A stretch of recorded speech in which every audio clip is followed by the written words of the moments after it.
بسم الله الحمد لله والصلاة والسلام على رسول الله إن الحمد لله نحمده ونستعينه ونستغفره ونعوذ بالله من شرور أنفسنا وسيئات أعمالنا من يهديه الله فلا مضل له ومن يضلل فلا هادي له وأشهد أن لا إله إلا الله وحده لا شريك له وأشهد أن محمدا عبده ورسوله اللهم صل وسلم وبارك ونعم على سيدنا وإمامنا وقدوتنا محمد وعلى آله وصحبه وسلم تسليما كثيرا أما بعد فالسلام عليكم ورحمة الله وبركاته. Bienvenue dans ce 8e épisode de notre série consacrée à la jurisprudence islamique, ou la jurisprudence des questions nouvelles plutôt. Et alhamdoulilah, la semaine dernière, on a traité de la prière du voyageur, une règle que tout le monde doit connaître pour bien accomplir sa prière pendant ces moments-là et de connaître ses dérogations et les conditions et la façon de l'accomplir. Wallahi alhamd, on a traité ce sujet la semaine dernière et cette semaine, dans la continuité justement des livres de jurisprudence, juste après la prière, on traite dans la continuité des rites funéraires au mortuaire, en commençant par le défunt, effectivement, quand il agonise, en passant aussi par le lavage mortuaire, etc. Et on s'est dit que ça serait intéressant justement de continuer à traiter et de discuter de ces sujets, mais donner quelques éléments importants concernant les rites mortuaires, parler aussi des questions nouvelles et également mettre en exergue quelques, on va dire, on parlait d'innovations qui sont tout autour de ces rites-là, que malheureusement beaucoup de nos sœurs et de nos frères ne savent pas, que ces actes ne sont pas légiférés et on souhaiterait, alhamdoulilah, mettre en avant les véritables règles, celles qui ont été transmises par les sahaba, qu'Allah subhanahu wa ta'ala les agrée. Et je remercie Cheikh Mamadou Dafé, qu'Allah le récompense par le meilleur, pour nous accompagner encore une fois et toujours fidèle au rendez-vous pour nous expliquer, nous éclairer, qu'Allah subhanahu wa ta'ala le récompense par le meilleur et le bénisse. Et je vous remercie également pour votre attention, votre présence et votre fidélité, qu'Allah bénisse votre temps et vous accorde le paradis. Et je remercie aussi les frères Mohamed et Karim, fidèles derrière les coulisses, qu'Allah les bénisse aussi et les récompense par le meilleur. Barakallahu fik, Cheikh, je te laisse, Inch'Allah, t'introduire sur les rites et ou peut-être la mort aussi, sans, on va pas dire ça symbolique, mais plutôt qu'est-ce qu'elle évoque, quelle est son importance en islam, qu'Allah subhanahu wa ta'ala nous accorde la fin, une bonne fin, on va dire, husn al-khatima. Alhamdulillah, salatu wassalamu ala rasulillah. Ashhadu an la ilaha illallah wahdahu la sharika la, ashhadu anna Muhammadan abduhu wa rasuluh. Allahumma salli wa sallim wa barik ala nabiyyina Muhammad wa ala alihi wa sahbihi ajma'in. Barakallahu fika, si Muhammad. Parce que le sujet est important, ça intéresse bien entendu, ça doit intéresser tout un chacun. Si le prophète sallam a beaucoup insisté sur celui qui croit Allah au jour du jugement dernier, c'est bien parce que c'est déterminant. Alhamdulillah, on y pense tous, même si on ne travaille pas dans le bon sens, tous en tout cas. Il est clair que la mort est un passage obligé. Alhamdulillah. Chaque âme donc va goûter la mort et beaucoup d'appréhension, puisque à part les révélations donc qu'Allah subhanahu wa ta'ala a fait à ses prophètes, qui nous ont dit des passages obligés et comment cela va se passer, même les plus pieux d'entre eux, qui sont les prophètes, alayhi salatu wassalam. C'est une réalité et déterminant, comme tu dis, c'est pour cela qu'il faut craindre une mauvaise fin et donc il faut souhaiter une bonne fin. Et qui parle de mauvaise fin et de bonne fin parle donc d'action, et comme c'est souvent surprenant, souvent ça vient à l'improviste, et donc il faudrait vraiment s'y préparer, je dirais tout le temps, sans être stressé, mais il faudrait quand même s'y préparer tout le temps, être préparé. Et est-ce que vraiment on est prêt pour mourir? Je pense que c'est assez rare, les gens qui sont prêts pour le faire. Premièrement, c'est prétentieux, parce qu'on ne sait pas dans quel état on va mourir, et rassuré par les versets, l'espoir qu'on va rencontrer un Seigneur miséricordieux, mais également craintif de ce qu'on a, du peu qu'on a avancé, de la qualité. Est-ce qu'Allah a accepté une seule des actions? Donc c'est très important. Mais toujours est-il que, bon, c'est pas de ça dont on va parler aujourd'hui. Le sujet que tu as choisi, les rites funéraires, je pense que c'est important. C'est administratif, mais néanmoins, c'est quand même important dans la mesure où ça fait partie de l'adoration. Ça fait partie de l'adoration. Donc le musulman est sacré, vivant comme mort. Et ça, je pense que c'est important. Il faudrait que les gens le voient. Nos frères et nos sœurs ont des droits sur nous. Parmi les droits, les 5 ou 6 droits que le musulman a sur son frère, c'est justement le fait donc de faire de prier dessus et également de le laver, etc. Au point que certains savants vont jusqu'à, certaines écoles sans rentrer dans les détails, vont jusqu'à permettre de déterrer le mort pour le Pour le laver laver. parce qu'on ne lui a pas accordé son droit.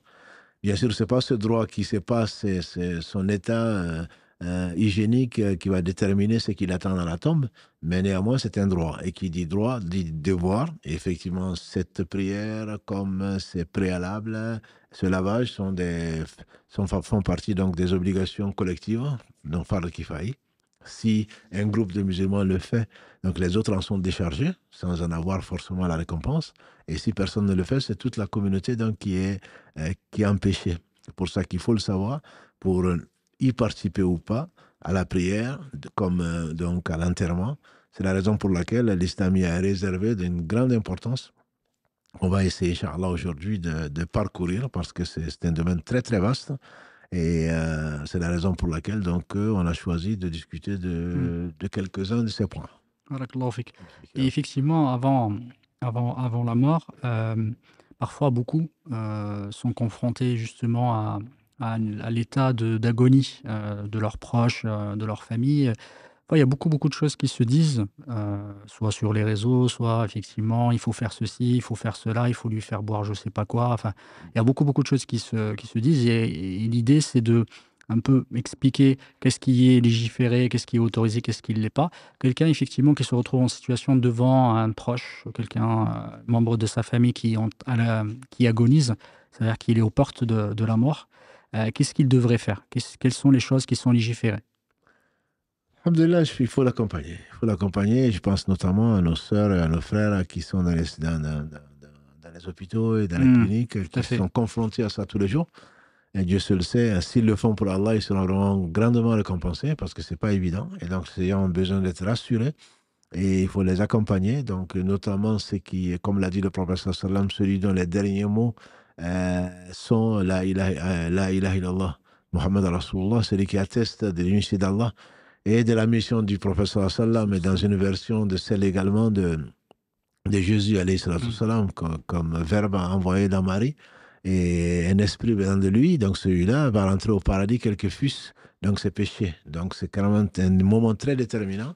Et la mauvaise fin, c'est ce qu'on doit craindre pour nous, qu'on doit craindre pour tout le monde. Donc il faut vraiment être présent et ne pas en faire, malheureusement, quand l'agonie dure ou quand la maladie se prolonge. Et, la famille vient et certains, pas mal de gens, pas mal de curieux viennent et on oublie presque le moribond et on se permet de parler de choses d'autres, alors que il est fort à parier que la personne entend parfois, même si elle ne peut pas s'exprimer, les querelles ou les sujets de Tout à discussion, fait. voilà, donc des futurs héritiers ou je ne sais quoi d'autre. Donc il faut Mmh. vraiment par pudeur, par respect, s'il y a des choses à discuter, s'il y a des disputes, même s'il y a des choses à partager, qu'ils ne devraient pas entendre, le mieux c'est de sortir. Voilà, c'est de sortir et de ne pas le faire subir ça. Et je sais, même le prophète sallam, quand ils lui ont demandé de faire un testament, donc alors qu'il était à l'agonie, entre guillemets, en tout cas proche de la mort, il leur a dit laissez-moi tranquille, quoi. Donc il ne faut pas discuter de ces choses-là. On peut lui demander effectivement ses dernières volontés quand la personne est capable de dire si elle n'a pas écrit. Bon, il est Mmh. conseillé, parfois obligatoire pour ceux qui ont des dettes et le reste, ça devient obligatoire, mais parfois conseillé de donner sa dernière volonté, entre guillemets. Mais si c'est déjà écrit, le problème ne se pose pas. Mais en tout cas, ne pas l'intimer de dire la ilaha illallah comme certains le font. Dis la ilaha illallah. Non, on le dit.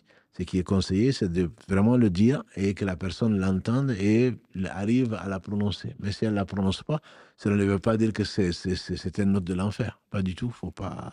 Faut pas insister. Exactement. Faut pas Faut insister, insister. surtout en intimant, Intimement de l'intimant. dis-le, Voilà. dis-le, ouais. Voilà. Ouais, Dis-le. Et la ouais. personne, quand elle a Mmh.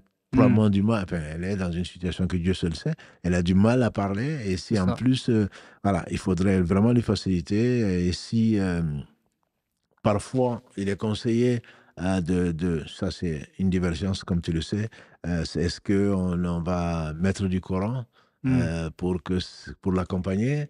Certains disent oui, d'autres disent non, mais il est clair que, en tout cas, rien n'oblige à le faire et encore moins d'appeler un imam. Parce que souvent, on reçoit Ouais. en urgence mon père est en train de décéder, venez rapidement, comme si l'imam a un rôle particulier. Non, à la limite, que si vraiment on veut lire du Coran, la Fatiha suffira. Yassine pour certains qui le disent, même si l'authenticité des hadiths est discutable. Et Discuter, tout à voilà, fait. Ouais. et l'avis des savants dessus est assez partagé.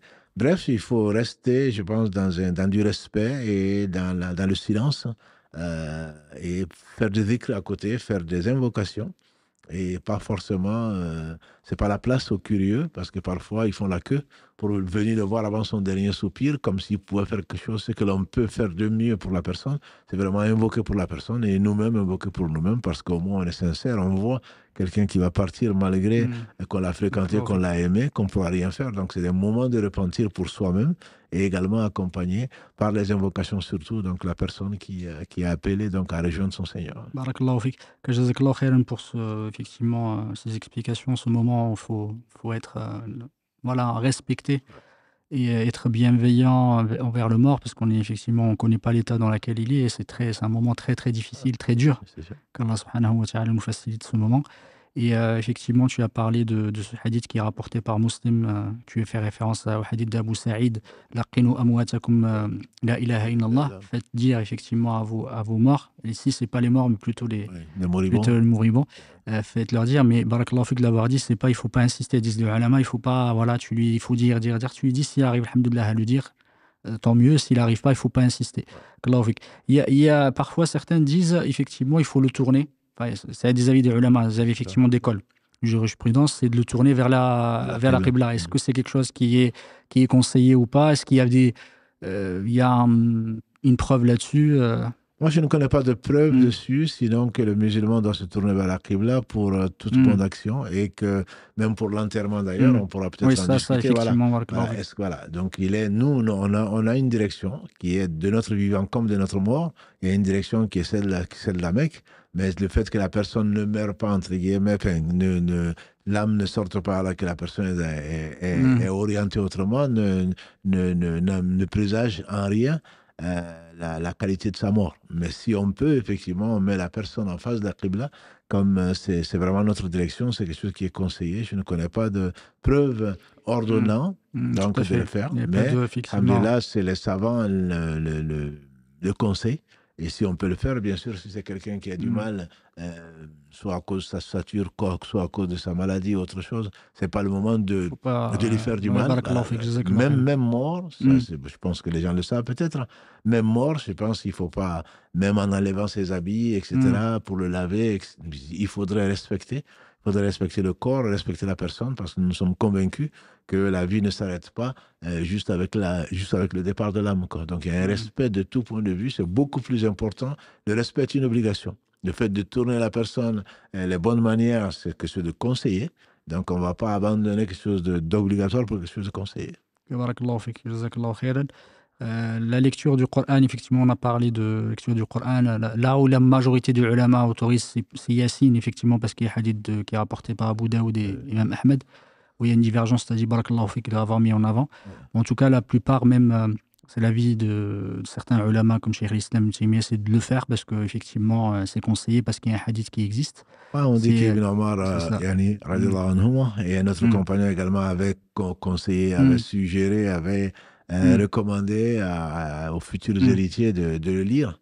C'est pendant. Mais ça n'a rien à voir avec ce qu'on va lire au cimetière. Ça, c'est autre chose. Ça, c'est vraiment pendant.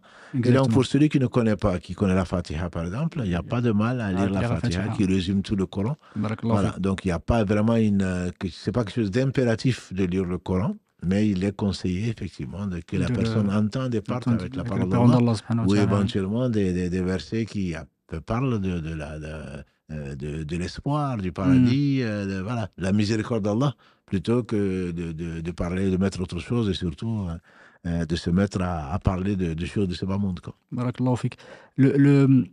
À la mort, effectivement, est-ce que c'est conseillé par exemple de fermer les yeux? Effectivement, quand les yeux sont ouverts. Ça, ce C'est sont des ça. hadiths qui sont authentiques. Le Mhm, prophète sallam a dit, donc, après la mort, de fermer les yeux, dans la mesure où les yeux suivent, le regard plutôt, mhm, suit la sortie de l'âme.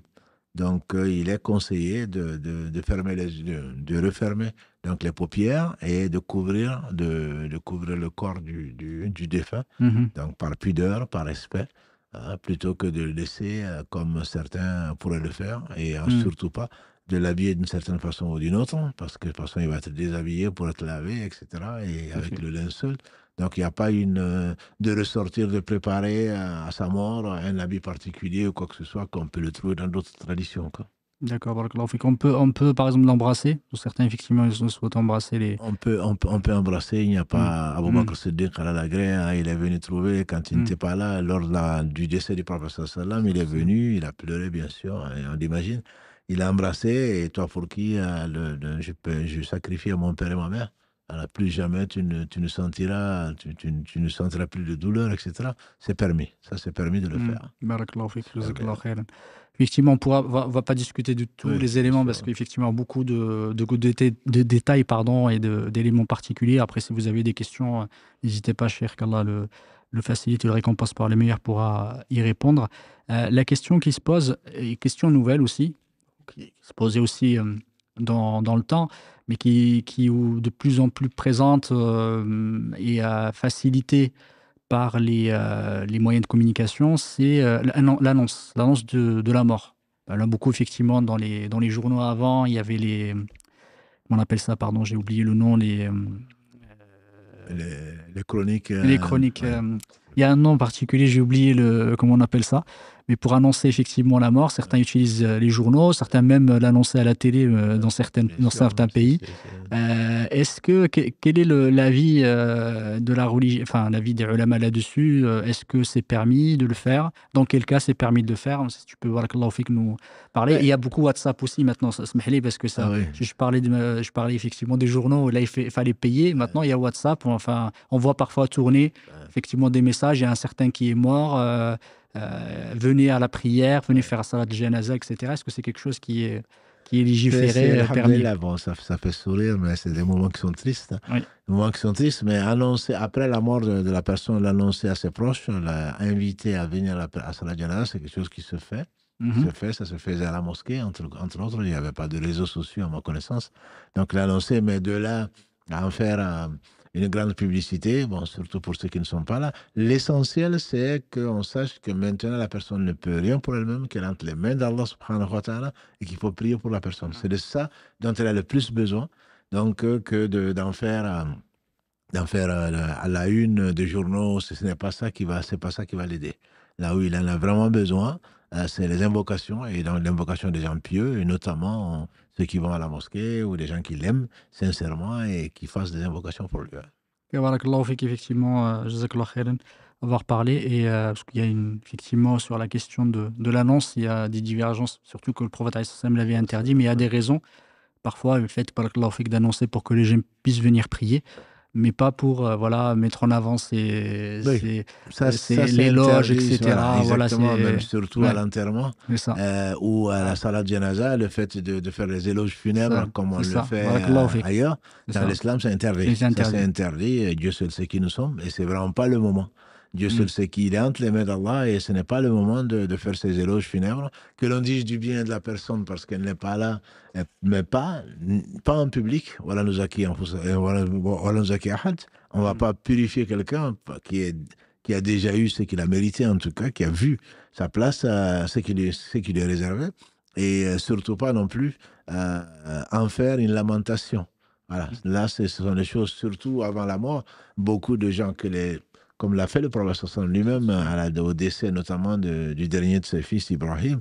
Ibrahim, le cœur est gros, les larmes coulent, mais on ne dit d'Allah que du bien. Donc il faut faire très, très, très attention de, de dépasser la tristesse, quoi, et de passer au stade de lamentation, et surtout contrôler ce que l'on dit ou éventuellement ce que l'on fait, quoi. Parce que ça fait partie des choses qui sont complètement interdites dans l'islam, même si on ne peut pas maîtriser les émotions, mais il faut quand même maîtriser les gestes qui accompagnent cette expression de la douleur. Barakallahu fik. Et effectivement, certains ulama disent que parfois, ça peut être ça dépend en fait de la niya et de l'intention derrière pour quand on le fait. Parce que c'est intéressant parfois pour, les créanciers.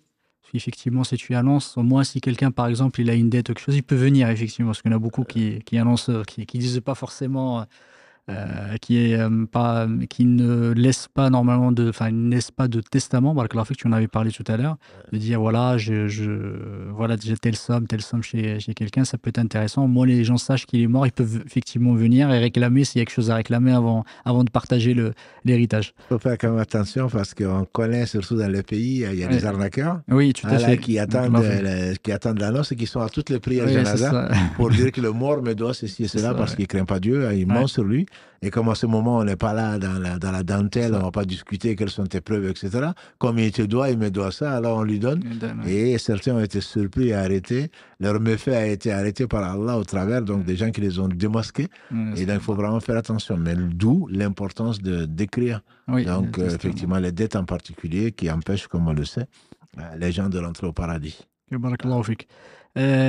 On a parlé justement du décès. On sait que voilà, il y a le moment, entre le moment du décès et le moment de l'enterrement, il y a certains rites, on va dire, certaines adorations qui sont importantes. Il faut aller très très vite.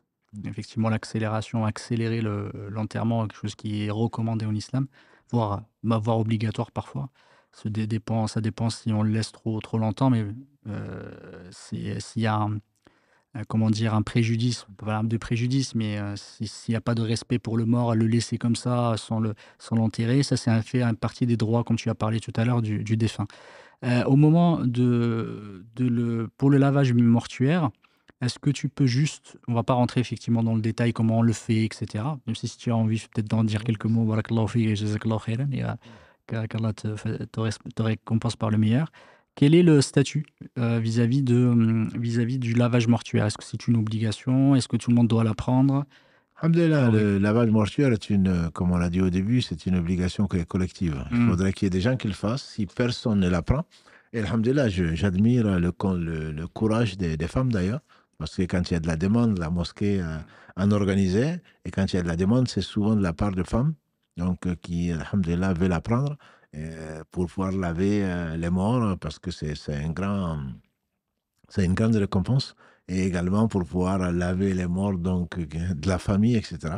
Et là, il est permis, entre autres, de laver son époux, enfin, le corps de son épouse et vice-versa. Donc, du Mmh. coup, les gens qui sont les plus proches, c'est un moment particulier. Il faudrait, pour cela, comme tu l'as dit, pour cela, il faut toujours le respect et ne pas dévoiler éventuellement les défauts que l'on peut voir. Donc, c'est parfois même des savants demandent dans leur testament, ils désignent les gens qui doivent les laver. Justement parce que c'est un moment. Abou Bakr Voilà, d'ailleurs, tout à il a laissé fait. un Et c'est testament en laisser un demandant que ce soit sa testament pour femme. Oui, qui doit les c'est laver. ça. Donc Aïcha disait si je Oui, devais le c'est refaire, ça. j'aurais lavé le Laver corps du pour le prophète prophète sallallahu. sallallahu Et le prophète a insisté, donc ça fait partie des secrets, des confidences, mais il est permis de, si on a trouvé des signes, qu'on ne va pas interpréter certes, mais des bons signes, il est permis de rassurer la famille, en disant que bon, il était souriant, etc., que son lavage était facile.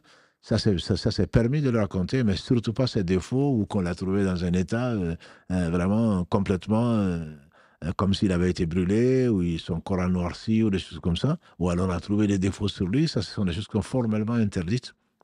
Donc, de partager avec les autres, hein, même par curiosité. Il faudrait que ce soit des gens qui soient pieux et respectueux donc, de la législation, respectueux donc, des rites.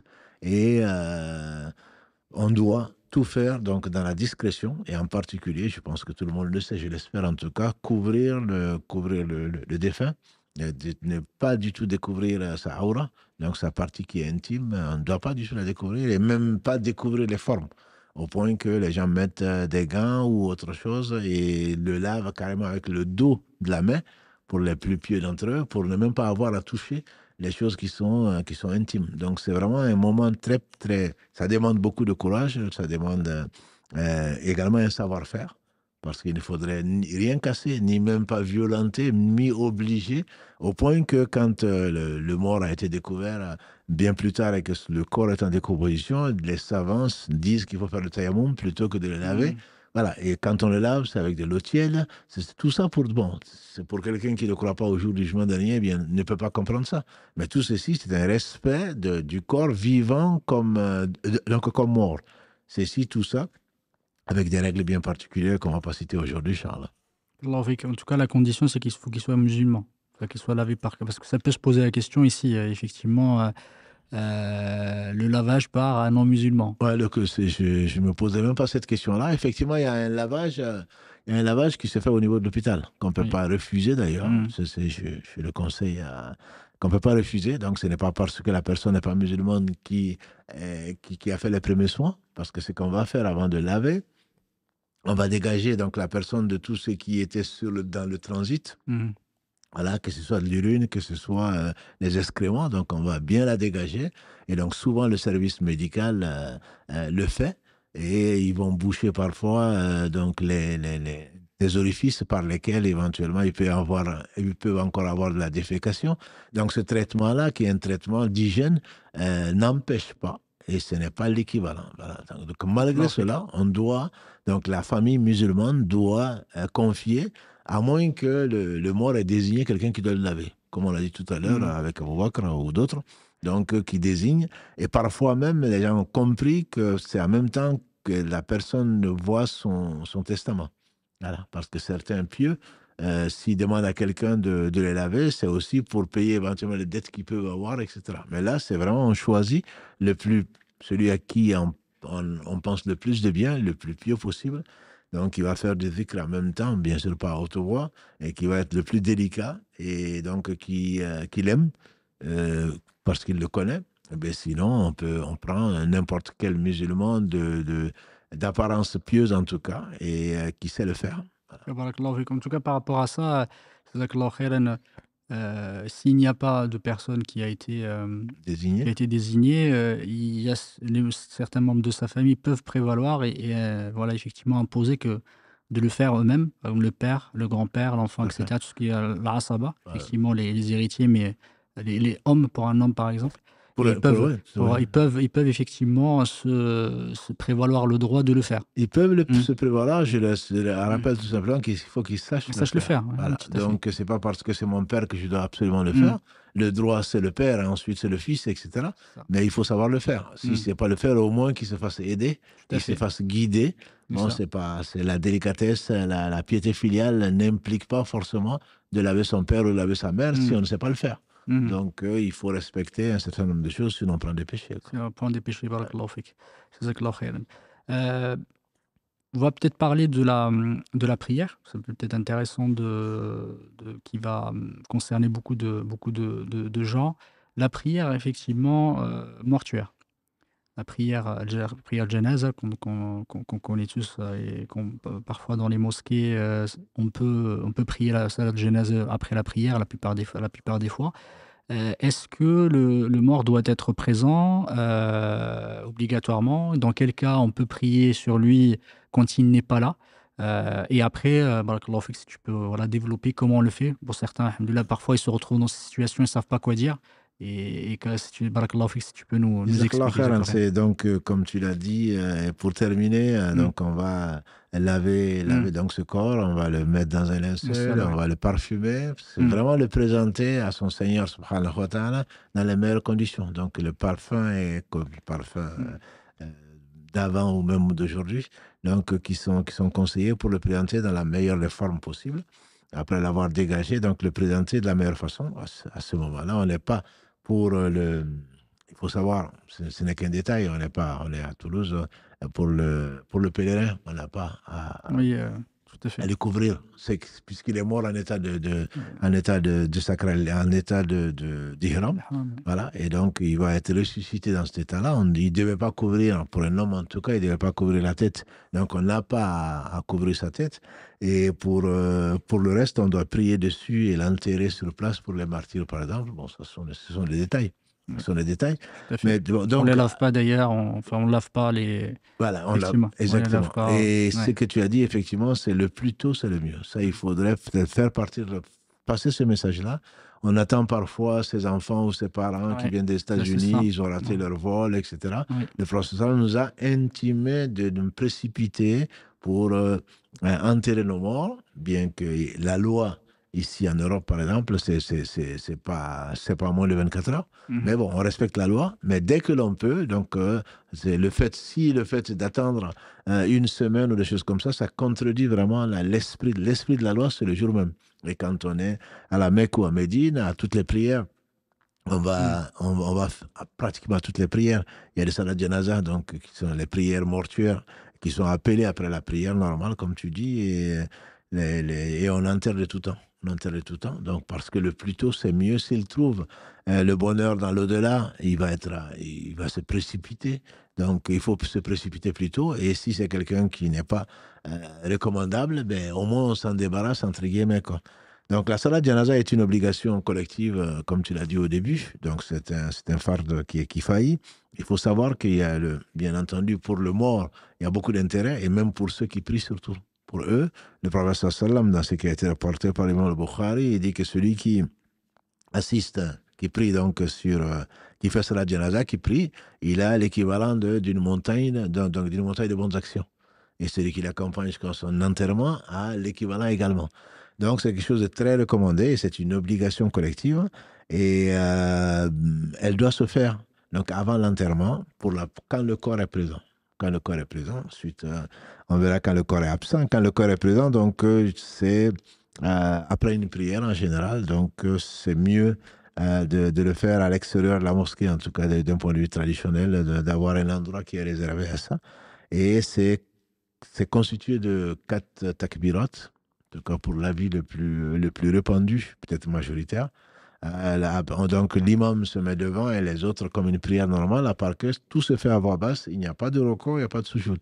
Donc il n'y a pas de récitation à haute voix, il n'y a pas non plus de génuflexion, il n'y a pas de prosternation. L'imam dit Allahu Akbar, les autres suivent comme dans toutes les prières. Après le premier Allahu Akbar, il lit la Fatiha les autres avec, donc à basse voix. Ensuite, il dit Allahu Akbar pour le deuxième. Il prie sur le prophète sallam, donc Mhm. comme on le ferait dans la salat Ibrahimi. Allahumma salli ala Muhammadin wa ala ali Muhammad, comme sallaita ala Ibrahim wa ala ali Ibrahim dans l'une des versions, jusqu'au bout. Ensuite, il dit Allahu Akbar pour la troisième fois. Il prie pour le défunt ou pour la défunte. Et si c'est plusieurs, il prie pour tous ceux qui sont morts, qui sont sur place, entre guillemets. Et les autres aussi. Et ensuite, pour la dernière fois, il dit Allahu Akbar, toujours debout. Soit il fait salam alaikum, c'est ce que l'on trouve notamment dans le rite Hanbali, ou ceux qui ont fait, ceux qui en ont prié beaucoup à la Mecque ou à Médine, juste après le quatrième, il dit salam alaikum. Ou alors, on peut continuer, comme on le trouve dans le rite maliki, on peut continuer à faire des invocations, donc pour le mort, et pour les morts en général, et même pour les vivants. Voilà, donc ça c'est important. Donc c'est important pour celui qui prie, c'est également important pour celui sur qui on prie. C'est la raison pour laquelle on invite, enfin, il est conseillé de participer à la salat janaza. Et le prophète sallam a dit, celui sur qui 4 ans des musulmans prient, Allah lui fait miséricorde, enfin, Allah lui pardonne. Celui sur qui il y a 4 ans, et au point que même quand on n'est que 10, on va s'arranger pour faire 4 ans. Voilà, parce qu'on croit à ce hadith, celui sur qui 4 unitaristes, 4 musulmans euh, qui croient en l'unité d'Allah subhanahu wa ta'ala, 40 plutôt, musulmans qui croient à l'unité d'Allah subhanahu wa ta'ala prie sur quelqu'un, Allah subhanahu wa ta'ala lui pardonne également. Voilà, donc plus il y a les musulmans, plus il y a des chances pour qu'il y ait des gens qui soient pieux, plus il y a des gens, plus il y a des chances pour que Allah subhanahu wa ta'ala accepte le dua d'un des leurs ou de tout le monde. Tout à fait. Voilà, donc c'est très très conseillé de participer à ça parce qu'un jour viendra, peut-être on mourra dans le désert où il n'y aura personne ou parce qu'on a refusé de prier sur les autres, il se peut qu'on meure et qu'on n'ait pas assez de personnes pour prier sur nous. Donc c'est vraiment très important, tant pour le défunt que pour les gens qui prient dessus. Barakallahu fik. C'est une question qui me vient à l'esprit quand tu parlais de la prière. Oui. Certains qui sont, certaines femmes qui sont parfois éprouvées qu'Allah subhanahu wa ta'ala leur facilite et qui ont des fausses couches, à quel moment, à partir de quel moment on prie, on est obligé de prier, et à quel moment on ne prie pas effectivement sur Barakallahu fik, effectivement, Ah. ça me rappelle également le corps qui n'est pas présent. Oui, Je oui, l'avais oublié. barakallahu fik, oui, Donc, pour tout à fait. répondre à ta question, effectivement, les fausses couches ou des morts-nés, À ma connaissance, dans certaines écoles, dont l'école Maliki, on est pris sur la fausse couche, entre guillemets, que si l'enfant, enfin, si c'est pas faux, si l'enfant naît Il et meurt. voilà, qu'il est Qui est vivant. vivant, ouais. Il y a les signes de ça. Donc à ce moment, on prie. Sinon, on l'enterre, bien sûr. On ne va pas laisser une personne, même un fœtus. Mm. Par contre, c'est ce à quoi tu fais allusion, c'est à partir du moment où l'âme a été insufflée. Donc, pour les savants, c'est 40, 40, 40, donc 120 jours, soit donc 4 Exactement. mois. À Mm. partir de ce moment-là, on prie, on lave donc ce fœtus ou cette fausse couche. On l'ensevelit, on prie dessus et on l'enterre. Oui, Voilà, c'est comme la toute, vie des Hanbalites, effectivement. parce que l'âme a Mm. été, l'âme a été A été insufflée. Mais insufflé, ouais. voilà, ça c'est l'avis d'un certain, pas mal Oui, de tout savants. à fait. Voilà. Mais d'autres disent qu'on n'a pas besoin puisque l'enfant n'est pas né Il n'est pas avec la né, vie. Voilà. effectivement. C'est Donc, vrai que s'il est né mort, même s'il a dépassé les 4 exactement. mois, Même si c'est 8 mois, 8 même si mois, c'est ouais. 9 mois même.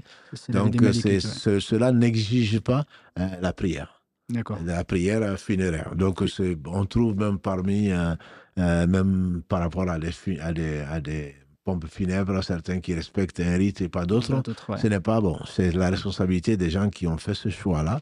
Et on va respecter donc les avis des savants.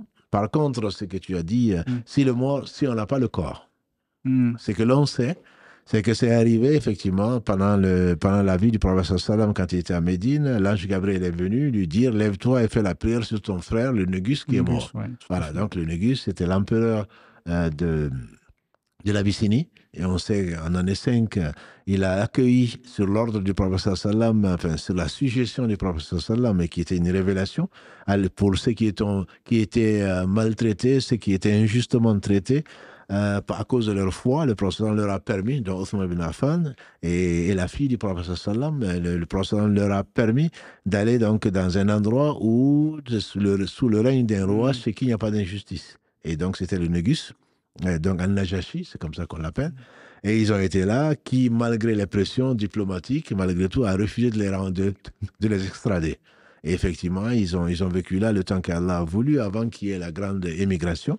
Et donc, après cette émigration, donc, après l'année 13 de l'Égypte, que les musulmans ont été rejoints de leurs frères donc, à Médine, euh, le prophète sallam, un jour, l'ange Gabriel est venu lui dire de se lever pour faire la prière, ce qu'on appelle donc cela Janaza al-Ghaib, quand le corps n'est pas là. Donc il a prié effectivement avec ses compagnons sur un corps qui est absent. Voilà, ça c'est quelque chose qui a été historiquement prouvé et dans des hadiths authentiques. Aujourd'hui, si il n'est pas là, sallallahu alayhi wa sallam, qu'est-ce qu'on ferait si on n'a pas le corps? Donc c'est la vie. Enfin, comme tu l'as dit tout à l'heure, il y a un off. Donc, il y a au moins 4 avis. Il y en a peut-être Mm. plus. L'avis le plus fort, c'est que si on n'a pas le corps, on doit prier. C'est le droit de la personne, même si son corps a disparu. Là, je pense que les savants ne sont pas unanimes dessus, mais c'est quelque chose d'une majorité relative des savants qui disent que Si on n'a pas le corps et qu'on sait que le corps personne n'a prié on dessus. n'a pas le corps Mm. et que le corps n'a pas été retrouvé, que les musulmans n'ont pas prié dessus. Barakallahu fik. Mm. Parce qu'aujourd'hui, qu'est-ce qu'on trouve? On veut aller l'enterrer en Chine, et puis en fait, on sait que là-bas, il va être accueilli par sa famille, par des C'est ça. musulmans qui vont prier dessus, Ça. et on prie quand même aujourd'hui ici, Mm. et ensuite là-bas, et ensuite là-bas. Non, effectivement, tu fais bien de préciser, c'est que le corps, on n'a pas le corps Mm. en présence, donc le raïb, c'est le corps qui est absent, mais également, on sait que la personne a été, Mm. son corps a disparu et que personne n'a prié dessus. Voilà. Là, l'avis vraiment très fort, c'est qu'on prie dessus. Les musulmans de n'importe où doivent prier parce que c'est son droit. Tout à fait. C'est son droit. Après, il y a certains savants qui disent que c'est l'exception, c'est le cas du prophète sallam qui, donc, sur révélation, a fait ça. Donc, en dehors du prophète sallam, personne ne doit le faire. Et qu'Allah a honoré donc, le Négus par cela. Il y a également l'avis de certains savants, dont les contemporains comme le Cheikh Saadi ou d'autres, avec l'avis de certains Hanbali en particulier, c'est que on doit prier sur des gens qui ont rendu un service particulier, quand je dis c'est le particulier, qui ont consacré leur vie à aider la communauté. Donc ça, c'est tous nos grands savants, qu'Allah leur fasse miséricorde. Quand on apprend qu'ils sont décédés, il est permis, certains disent même, il est conseillé de le faire, même si les gens ont prié sur lui à la Mecque, Dieu se le sait, des centaines de millions de gens, donc de milliers de gens en tout cas qui ont prié dessus, mais qu'on peut le faire. Bon, peu importe. Le plus important, c'est qu'on ne doit pas laisser un corps de musulman sans qu'on ait prié dessus. Que le corps soit présent, qu'il soit absent. Donc, il faudrait que dans le monde, qu'il y ait des gens, ses frères et ses sœurs, qui prient pour lui. Et ça, c'est son droit. Et donc, ça, on doit le faire, ce qu'on appelle donc Salat Janazah al-Ghaib. Mais ce n'est pas parce que je n'ai pas eu l'occasion de prier sur mon père qui est décédé, qui est décédé à Abidjan. Et donc, voilà, on va se lever, je vais voir l'imam, on fait la salat dessus. Parce que parfois, on reçoit des demandes comme ça, et ça ne correspond pas du tout à l'avis de savant. Donc, c'est par contre, il est permis, barakallahu Il y a déjà, enfin, après, c'est un avis chez les Hanbalites et les Shafi'ites qui permettent normalement de faire la prière sur le Ghaib. Voilà, il y a surtout c'est que le corps est présent, et je n'ai pas eu l'occasion de faire la salat janazah dessus. Ah oui, mais ça, oui, effectivement, ça, c'est... Oui, on n'aura peut-être pas l'occasion, c'est juste une parenthèse. Le corps est présent, et le prophète sallam s'est étonné de ne pas voir une femme noire à Médine qui était dans le pôle entretien, qui entretenait la mosquée. Et alhamdoulilah, c'est peut-être les meilleurs. Hein. Et donc, il s'est étonné, on dit, mais elle est décédée. Il dit, mais pourquoi vous ne me l'avez pas dit? Et là, on ne voulait pas te déranger, entre guillemets. Il a dit, montrez-moi sa tombe. Il a été. Donc, il est permis d'aller dans un cimetière et de prier, pas le dohr, ni les nawafil, de prier sur. Donc, il n'y a pas de soujoud, il n'y a pas de recours. Il est venu prier sur cette tombe, entre guillemets. Mais il ne s'agit pas d'aller trouver des tombes de saints ou prétendus saints. Donc, pour aller prier pour eux tous les matins ou autre chose. Non, là, c'est parce qu'on a raté, entre guillemets, la salat et qu'il s'est permis de le faire et seulement cette prière-là, donc au cimetière. Comme également, même quand on vient à l'État, c'est juste un cas d'école, j'ai trouvé que les musulmans, ils ont terminé, ils sont en train de faire la prière janaza. Qu'est-ce que je fais? Alors que je n'ai pas prié mon dohr, je n'ai pas prié mon asr, il t'est conseillé de rattraper la prière janaza, que tu ne pourras pas le faire toi, donc, et ensuite de faire ta prière dans les temps, bien sûr, du dohr ou du asr ou de n'importe quelle prière.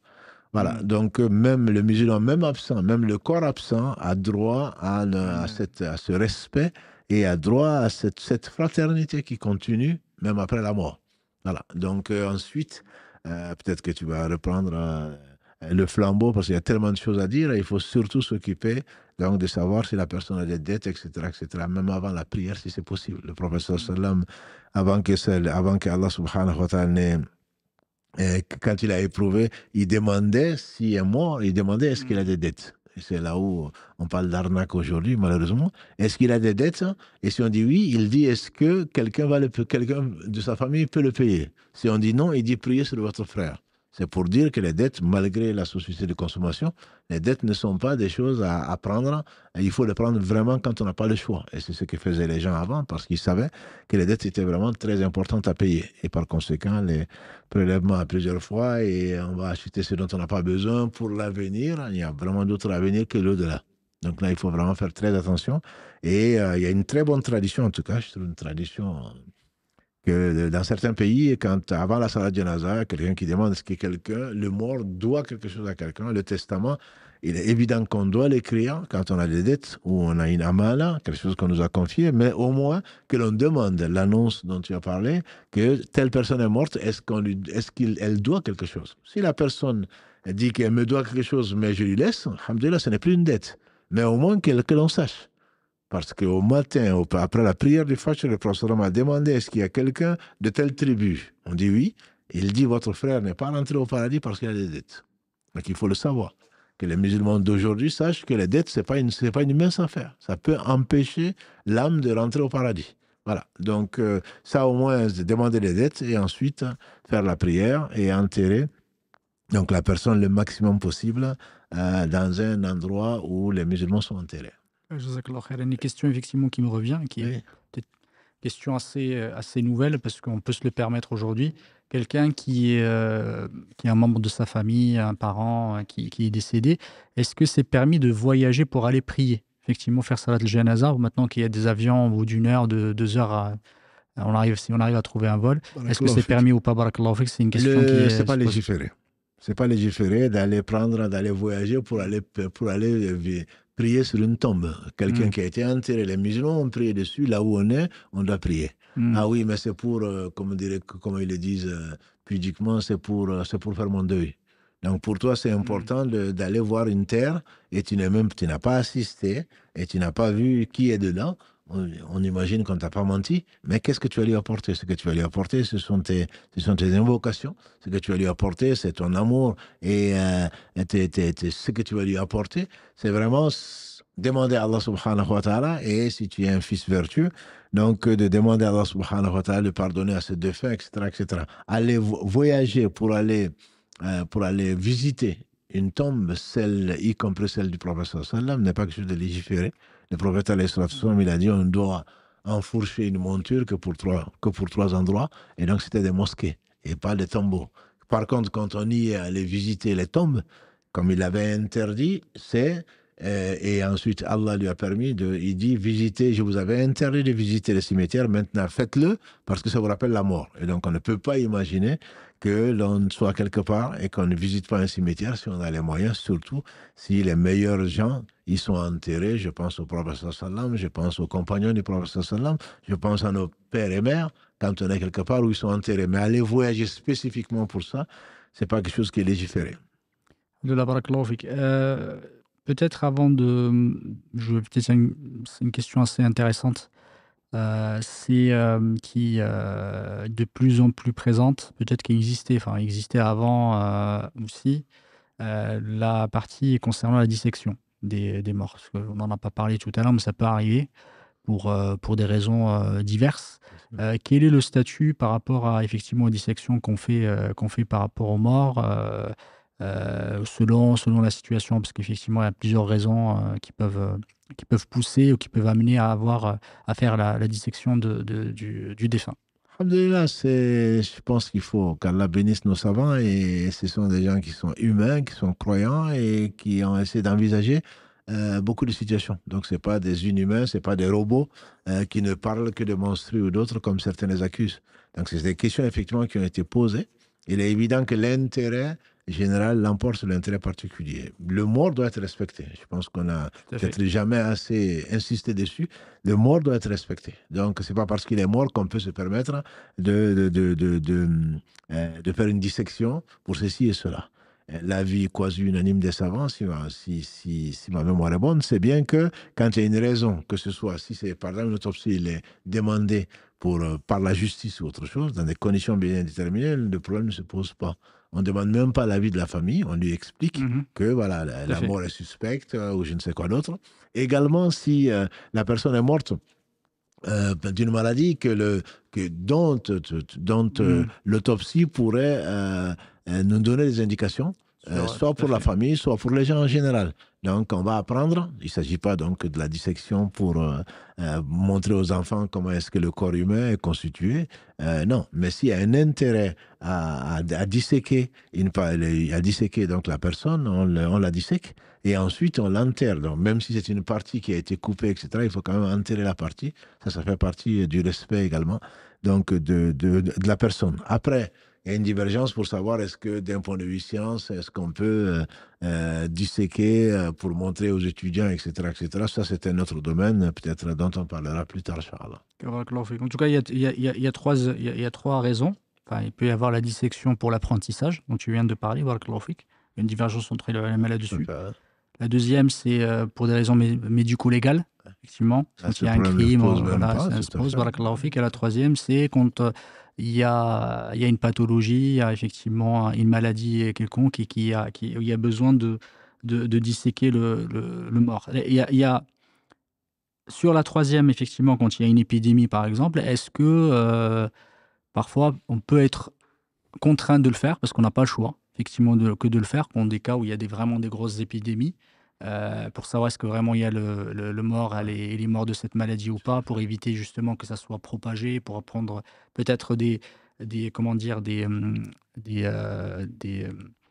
pour protéger effectivement la population, Tout à pour fait. savoir vraiment s'il est mort. Du coup, parfois ça peut être obligatoire justement de le Là, faire. c'est sous la Mm. contrainte, le problème ne se Mm. pose pas, quoi. Et D'accord, ça me permet en même temps de rebondir sur sur c'est le fait que j'avais parlé du tayammum pour un corps Mmh. on peut pas avoir accès. Et effectivement, s'il y a une épidémie également et s'il y a une raison et qu'il y a Mmh. un risque plutôt, on a vu dans le cas du Covid ou autre Covid, chose, ouais, s'il y a tout à une fait. risque, s'il y a un risque pour ceux qui vont laver le mort, on sait pas, non, non, mais on appartient à Ah Allah, bah, bon, ouais, moi je c'est n'ai ça. pas peur de la mort, non. Et donc, non. Si de toute façon il y a un intérêt, si toi, tu n'as pas peur de la mort, ben, tu vas peut-être contaminer d'autres qui vont mourir, etc. Tu C'est seras ça. responsable de Barakallahu ça. fik. Et donc, s'il y a une raison, que soit médico-légale, comme tu l'as Mmh. dit tout à l'heure, pour une autopsie, ou parce qu'il y a une raison de santé publique, on doit le faire et on peut ne pas laver le mort, justement, on peut ne pas le laver. Mmh. Par crainte d'un risque. Pas, quand j'ai dit crainte, c'est pas moi je crains que, c'est que scientifiquement, on sait que la contamination est probable. Si c'est le cas, on n'a pas insisté pour le faire, pour le laver, on peut faire le tayammum pour Ouais, enterrer le mort, parce que la santé des vivants est bien plus importante tout à que fait. la... Voilà. Tout à fait, barakallahu fik. Voilà. Le, par rapport à la question de la dissection, effectivement, qui peut parfois se poser, est-ce qu'à certains moments, les, les, il est obligatoire, en tout cas, enfin, quelque chose enfin, auquel il faut faire attention quand on fait ces dissections? Si, par exemple, on doit faire la dissection sur une partie du corps, est-ce qu'on peut faire, par exemple, sur d'autres parties du corps alors que c'est pas nécessaire? Alhamdulillah, Mmh. la réponse est dans ta Mmh. question. Hein. Dans l'islam, encore une fois, on dit qu'il Mmh. faut respecter l'autre, qu'il Mmh. soit vivant ou mort. Donc, quand on doit faire une dissection sur une partie, on va restreindre la Mmh. distinction, la permission à cet endroit-là, tant d'un point de vue temporel que d'un point de vue physique. Mmh mh. Donc, la dissection ne doit pas prendre 36 heures, il faut Oui, enterrer, et tout à doit fait. se limiter au strict minimum. Parce que quand on sait que c'est une maladie pulmonaire, on n'a pas besoin d'ouvrir le ventre, quoi. On sait où se trouve C'est le ça. poumon. Voilà, on va Mmh. aller prélever ou aller regarder ce qu'il y a. Et si effectivement, au cours de la chirurgie, on se rend compte que la pathologie est beaucoup plus grande, c'est autre chose. On n'a pas à Mmh. ouvrir la tête C'est ça, pour aller chercher quelque chose dans les pieds. tout Voilà, à donc fait. ça là, vraiment, c'est le respect du corps, le respect de la personne humaine qui est vraiment, qui prime par rapport à ça. Barakallahu fik. Donc, c'est le prophète alayhi salatu wassalam nous a mis en garde et effectivement il a dit, «Casser les os d'un mort, c'est comme si on lui Absolument. cassait ses os, de son vivant». Effectivement, c'est Ceux ça, ouais. qui y croient, y croient, Ouais, tout à absolument. fait. C'est pas parce qu'il est mort qu'on peut se permettre de profaner. Donc le Mmh. mort ne doit pas être profané, même le corps d'un incroyant ou de quoi que ce soit ne doit pas être profané. Ça, Mmh. c'est un principe dans l'islam. Jazakallahu khairan. Ce qu'on pourrait maintenant qui est devenu, une règle, effectivement c'est une règle, l'idée c'est pas d'aller, comment dire? À l'encontre de cette règle-là, c'est le fait d'être enterré dans un cercueil, Oui. effectivement. Il faut savoir que quel est le statut? Est-ce que c'est quelque chose qui a déjà été, pratiqué en islam, quelque chose qui est permis ou pas? Enfin, du point de vue même si, l'idée c'est pas de dire: «Non, non, on le fait pas», Oui, bien sûr. mais De toute façon, mmh, bon, là, on n'a pas le choix. c'est ça, En tout cas, en exactement, Europe, on n'a pas le choix. On respecte la loi. c'est ça, On n'a pas le choix de toute tout à façon. fait. Et deuxièmement, c'est que moi, c'est ce que j'appelle quelque chose de toléré. Mmh. C'est toléré, c'est pas quelque chose d'autorisé. Mmh. Je fais la différence parce qu'autoriser, ça veut dire qu'on peut le faire. C'est ça. Alors qu'on a le choix. Si on n'a pas le choix, on n'a pas le choix. Donc, c'est toléré. Et pour des raisons scientifiques, pour des raisons donc législatives, c'est quelque chose de toléré. Et de toute façon, on n'a pas le choix que d'être d'être mis donc, dans un cercueil pour ceux qui meurent dans des pays comme la France.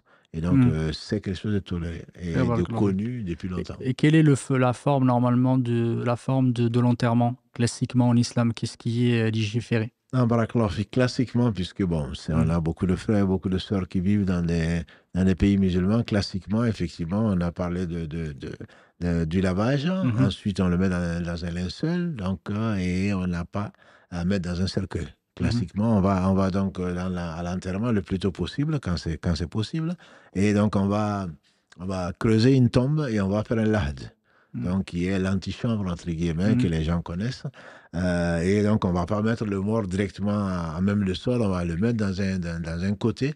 Donc, on aura en face, donc, tourné vers la Qibla, sur le côté droit, tourné vers la Qibla, de telle façon que quand on va entre guillemets, remplir le trou, la terre ne tombe pas. C'est pour vraiment que les gens comprennent, pour que éviter à la terre de tomber sur le corps, bien qu'il soit mort. Voilà, donc le corps est protégé, on remplit le trou alors que le corps il est à côté. Donc comme a dit le prophète sallam, le lahan donc c'est notre sunna et le fait donc de mettre les gens directement dans un trou. Effectivement, il y a un moment il y a deux techniques. C'est shaq ou lahd. Effectivement, il y a deux, ça dépend des. Exactement. Donc le shaq, ça c'est pour les non-musulmans. Oui. Donc ils sont dans un cercueil ou pas, et on va mettre directement la terre dessus. Alors que le lahad, donc le fait de faire une antichambre. Oui, effectivement, tu es dans une antichambre, c'est-à-dire qu'on creuse une espèce de cavité à l'intérieur. Donc, on creuse un trou, forcément, pour avoir accès. Ensuite, on creuse une cavité ou une antichambre où on va mettre le mort dedans et ensuite on va fermer. Donc, cet endroit-là, on va délier les liens si on les a achetés et si on les a attachés. Et à ce moment-là, effectivement, c'est ça la sunna des musulmans. En fait, quand on dirige quand on dit on dirige le défunt, le mort vers la qibla, c'est le visage c'est pas la tête, parce que parfois on le fait effectivement sa tête vers il faut qu'il soit normalement son visage effectivement vers la qibla, c'est ça? Il est couché sur le côté droit. On parle des pays musulmans, parce que dans un cercueil, dans un cercueil le problème ne se pose pas. Il est couché sur le dos. Voilà, il est couché sur le côté droit et son visage effectivement. C'est pas la tête qui est dirigée vers la qibla, c'est son visage qui est dirigé donc vers la qibla. Mais c'est pas quelque chose, c'est pas encore une fois la yukallifullahu nafsan illa wusaha. Allah ne charge aucune âme au-dessus de ce qu'elle peut supporter. Quand on ne va pas casser le cercueil ou tourner le cercueil pour que son visage soit en face de la qibla. Voilà, ce sont des choses qui sont conseillées. Et du coup, effectivement, dans les carrés musulmans ici, quel est comme on ne peut pas le tourner sur le côté droit pour qu'il soit justement vers la qibla, il est sur le dos. Certains, on entend des fois, oui, mais le mort, il est dirigé vers la qibla, mais comment on fait? Si le mort est dirigé vers la qibla, puisqu'on ne peut pas le diriger vers la qibla, donc ce qui est conseillé, c'est que ses pieds soient en face de la qibla. Ses pieds. Ses pieds soient en face de la qibla, de telle façon que quand il va être ressuscité avec nous, le jour où il sera ressuscité, qui s'élève directement en face de la qibla. Voilà, ça c'est ce qui est conseillé, tout en sachant que ce n'est pas indispensable. Voilà, donc heureusement. C'est pas une obligation. C'est pas une obligation, mais ça fait partie de la tradition musulmane. Voilà, comme même quand on lit le Coran, même quand on se dirige vers la qibla, comme on l'a dit tout à l'heure. Barakallahu fik. C'est peut-être, il reste une minute, c'est juste pour l'exhumation, enfin peut-être sur la question, parce qu'on a parlé de l'enterrement, peut-être l'exhumation du corps. Est-ce qu'il y a parfois des raisons, parce qu'il y a beaucoup de questions qui se posent. Sans compter, est-ce qu'il faut transporter les morts ailleurs, effectivement, je ne sais pas si... peut-être le transport, peut-être on en parlera la semaine prochaine, mais au moins le fait de l'exhumer, est-ce qu'il y a parfois, il peut y avoir des raisons pour l'exhumer? Tu as parlé tout à l'heure du cas, par exemple les Hanbali disent que s'il n'a pas été, on n'a pas fait le lavage mortuaire, faut le déterrer pour faire le lavage et encore ensuite l'enterrer. Quels sont les cas qui peuvent... C'est les cas de nécessité. Oui. C'est vraiment de nécessité. J'entends par là, si pour les raisons, pour la médecine médico-légale exige, même si la personne a été enterrée, voilà, donc on peut la déterrer. C'est pas de la profanation. On peut la déterrer pour faire l'autopsie pour des raisons juridiques. Également, si la personne n'est pas enterrée dans un lieu sûr, entre guillemets, si on pense que la personne va être, son cercueil va être profané ou autre chose, on peut la déterrer. Moi, je dirais, en général, c'est d'un point de vue nécessité. Donc, c'est permis de le faire, mais on ne s'amuse pas à le faire. On ne s'amuse pas à le faire, puisque on respecte, comme tu le dis souvent, on respecte le corps. Donc, il y a une propriété, que ce soit mort ou vivant, et on peut déterrer pour certaines conditions, mais bon, c'est pas juste parce que j'ai envie de déterrer pour ceci ou cela. Il y a une question qui se pose parfois ici, qui va concerner nos sœurs et nos frères qui sont dans des pays, dans pays en France et d'autres en Europe ou ailleurs dans le monde, où il n'y a pas véritablement de cimetière musulman. On peut avoir effectivement des carrés musulmans. Quelqu'un qui a été, par exemple, enterré dans un cimetière qui n'est pas, qui est un cimetière effectivement pas dans un carré musulman, est-ce que c'est permis de l'exhumer pour pouvoir l'amener? C'est déjà arrivé, notamment aux gens dont on n'a pas trouvé la famille quand ils sont morts, etc. Donc, c'est permis, puisque l'exigence est de... Est-ce que c'est obligé ou permis? Est-ce que c'est obligatoire s'il a, par exemple, si Si on on sait? sait que la personne a été enterrée, sa tombe est reconnue, etc., on doit. Oui. Donc ça devient obligatoire. Oui. Ça devient obligatoire de le déterrer et de le mettre, même si certains ne le comprennent pas toujours, de le mettre avec des gens de la même confession. Donc s'il y a... Et bon, pour le transport, on verra, Inch'Allah, peut-être, s'il n'y a pas d'endroit et si la personne a été enterrée, que maintenant il y a un cimetière ou un carré musulman, pardon, il faut déterrer la personne pour l'amener donc avec les personnes musulmanes qui sont décédées. Et donc il y a au moins un cimetière ou un carré, comme on le dit, confessionnel. Quel carré confessionnel, Voilà, confessionnel, même si juridiquement ça se discute. Ok, barakallahu fik, Allah te récompense par le meilleur. Je pense qu'on est déjà au bout de l'heure. On continuera la semaine prochaine, Inch'Allah Ta'ala, pour parler des autres sujets. Qu'Allah te récompense par le meilleur et te bénisse. C'était très très clair. Et on va passer aux questions de nos téléspectateurs. Barakallahu fik. Oui, barakallahu fik Mohamed, salam alaikum Cheikh, salam alaikum Mohamed, Karim, barakallahu fikoum pour cet échange très intéressant et sur un sujet très important, alhamdoulilah, qui a nécessité beaucoup de questions depuis ce matin, notamment sur Instagram, qui ont la possibilité de poser des questions. Donc il y a beaucoup de questions, alhamdoulilah. Il y a des questions auxquelles vous avez déjà répondu pendant votre échange. Et effectivement, il y aura après, on prendra aussi quelques appels. Donc, il n'y en a pas beaucoup de temps parce que les journées se raccourcissent et donc le Maghreb va arriver très, très vite. Donc, on va essayer d'aller vite. Mais comme tu l'as dit, Mohamed, on va sûrement traiter ce sujet en 2 épisodes puisqu'il y a beaucoup de questions qui ont été posées, notamment aussi pendant le live. Juste on rappelle, pour les questions qu'on va prendre en live, ce sera... Juste pour répéter une nouvelle fois, on ne traitera que les questions qui portent sur le sujet. Donc, si vous avez des questions autres, on vous invite à rappeler le lundi, Inch'Allah. Et donc, il y a eu beaucoup, effectivement, de questions qui ont été posées. Et je voulais commencer par une question, mais je vais commencer par celle-ci qui est arrivée à la fin, qui me semble être intéressante. La personne, elle dit, pendant le Covid, beaucoup de défunts n'ont pas pu être lavés. Qu'en est-il pour eux et est-ce permis de faire cela, vu le contexte? Alhamdulillah, Karim, je n'ai pas de son. J'ai entendu la question. Non, alhamdulillah. Donc, pendant le Covid, etc., bon, c'est pour des raisons. Est-ce qu'ils n'ont pas été lavés pour des raisons? Les Hanbali, ils permettent, en particulier, donc, de déterrer et de les laver. Maintenant, dans quelles conditions? C'est tellement beau. C'est de la réflexion. Si le Covid, c'était dans les années 2020, non, 2020, 2021, etc. Donc, si aujourd'hui, en prenant le corps risque d'être 4 ans après ou 5 ans après, même si on ne parle pas de problème de contamination, parce qu'il y a un risque qui est vrai. Pendant le Covid, on a fait du tayammum sur certains, on les a mis parfois dans un sac, etc. Tout ceci s'est permis, on a fait du tayammum, l'islam a prévu cela. Mais si aujourd'hui, 5 ans après, on déterre et qu'on crée une décomposition, ce qui est plus que probable, bien sûr que ce n'est pas à faire. Oui. Ce n'est pas à faire. Et ça, c'est encore une fois, alhamdoulilah, les savants, ils ont réfléchi. Donc, on peut dire, ah oui, mais il n'a pas été lavé. Donc, non, son sort ne dépend pas du lavage. Le lavage, c'est son droit. Mais, alhamdoulilah, il appelle son âme, on espère, est au paradis. Voilà. Donc, c'est pas on ne va pas déterrer. Par contre, si, effectivement, des jours, un jour, 2 jours après, on se rend compte finalement qu'il n'avait pas été fait, on ne l'a pas fait, ou on n'a pas trouvé quelqu'un pour le laver, finalement, ça a été une erreur. Effectivement, il faut revenir donc, à ce corps-là, le laver, lui donner son droit et l'enterrer. Donc, 3 ans après, 4 ans après, il y a toutes les chances pour que ce ne soit pas du tout à faire. Barakallahu fik, Cheikh. Et il y avait effectivement, juste pour préciser, parce que je vois passer beaucoup de questions là, sur ce sujet, on les traitera sûrement la semaine prochaine sur les questions sur le don d'organes, parce que ça mérite peut-être davantage de temps. Donc ces questions-là, je suis désolé, je ne les poserai pas, mais je les vois passer de plus en plus tout à l'heure sur les différents réseaux.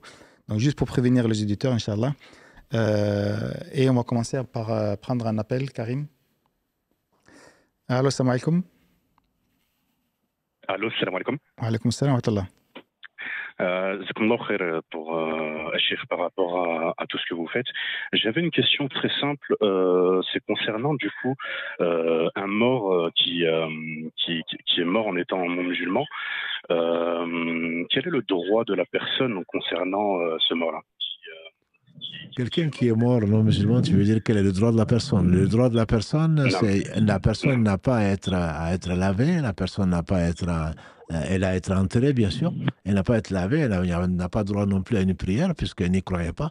Voilà, donc on prie, on lave effectivement sur quelqu'un qui croit en Dieu, au jour du jugement dernier, qui croit au Mohammed sallallahu alayhi wa sallam. Donc c'est les droits du musulman sur son frère. Donc ça ne veut pas dire qu'on respecte pas on respecte tout le monde. La personne ne croyant pas à ça, elle n'a pas ce droit-là sur donc des gens qui croient en Allah au jour du jugement dernier. Elle n'a pas ce droit, elle n'a pas le droit quand je dis elle n'a pas le droit, ça ne veut pas dire qu'on ne peut pas la laver. Mais ça veut dire qu'elle ne sait pas son droit de la laver, encore moins de prier dessus. Puisque Allah subhanahu wa ta'ala a interdit même de faire à Ibrahim alayhi salam ou au prophète sallam d'invoquer pour son père ou pour sa mère après leur mort. Donc, ce n'est pas un droit, c'est le droit du musulman sur son frère, et de 5 ou de 6 selon les versions. Et donc, il n'y a pas ce droit-là. Non. Non, donc du coup, la personne qui est convertie, donc en fait là, c'est concernant ma femme qui a perdu son père il y a quelques années. Ouais. Cette personne-là peut pas faire ni don ni quoi que ce soit par rapport à cette personne-là. On est bien d'accord? Une fois que la personne a été rappelée par son Seigneur, on n'a plus le droit de faire des sadaqas ou de faire une prière ou quoi que ce soit. C'est ce qu'Allah a révélé à son prophète. Il lui a interdit. On l'a trouvé en train de pleurer parce qu'il voulait visiter la tombe de sa mère. Et Allah lui a permis de visiter. Donc, dans ce cas, ça répond en même temps quelque part à ta question. Elle peut visiter la tombe. Mais il lui a demandé ensuite de prier pour sa mère. Allah lui a interdit. Allah a interdit également à Ibrahim de le faire.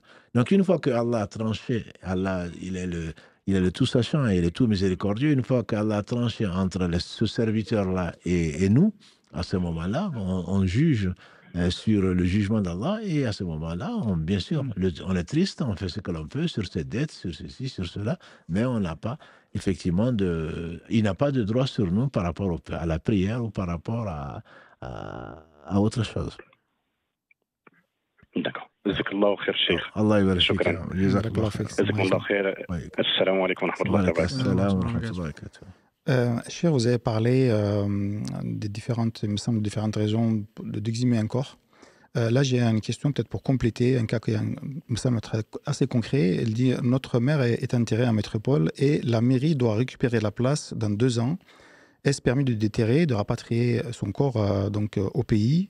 Est-ce que c'est faisable de faire cela ?»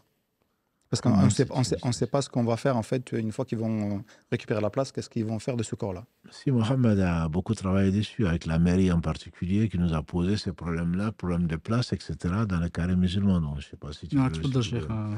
Non, mais s'il y a une nécessité, bien sûr qu'on va la déterrer. On ne va pas la laisser là et la laisser aux fauves.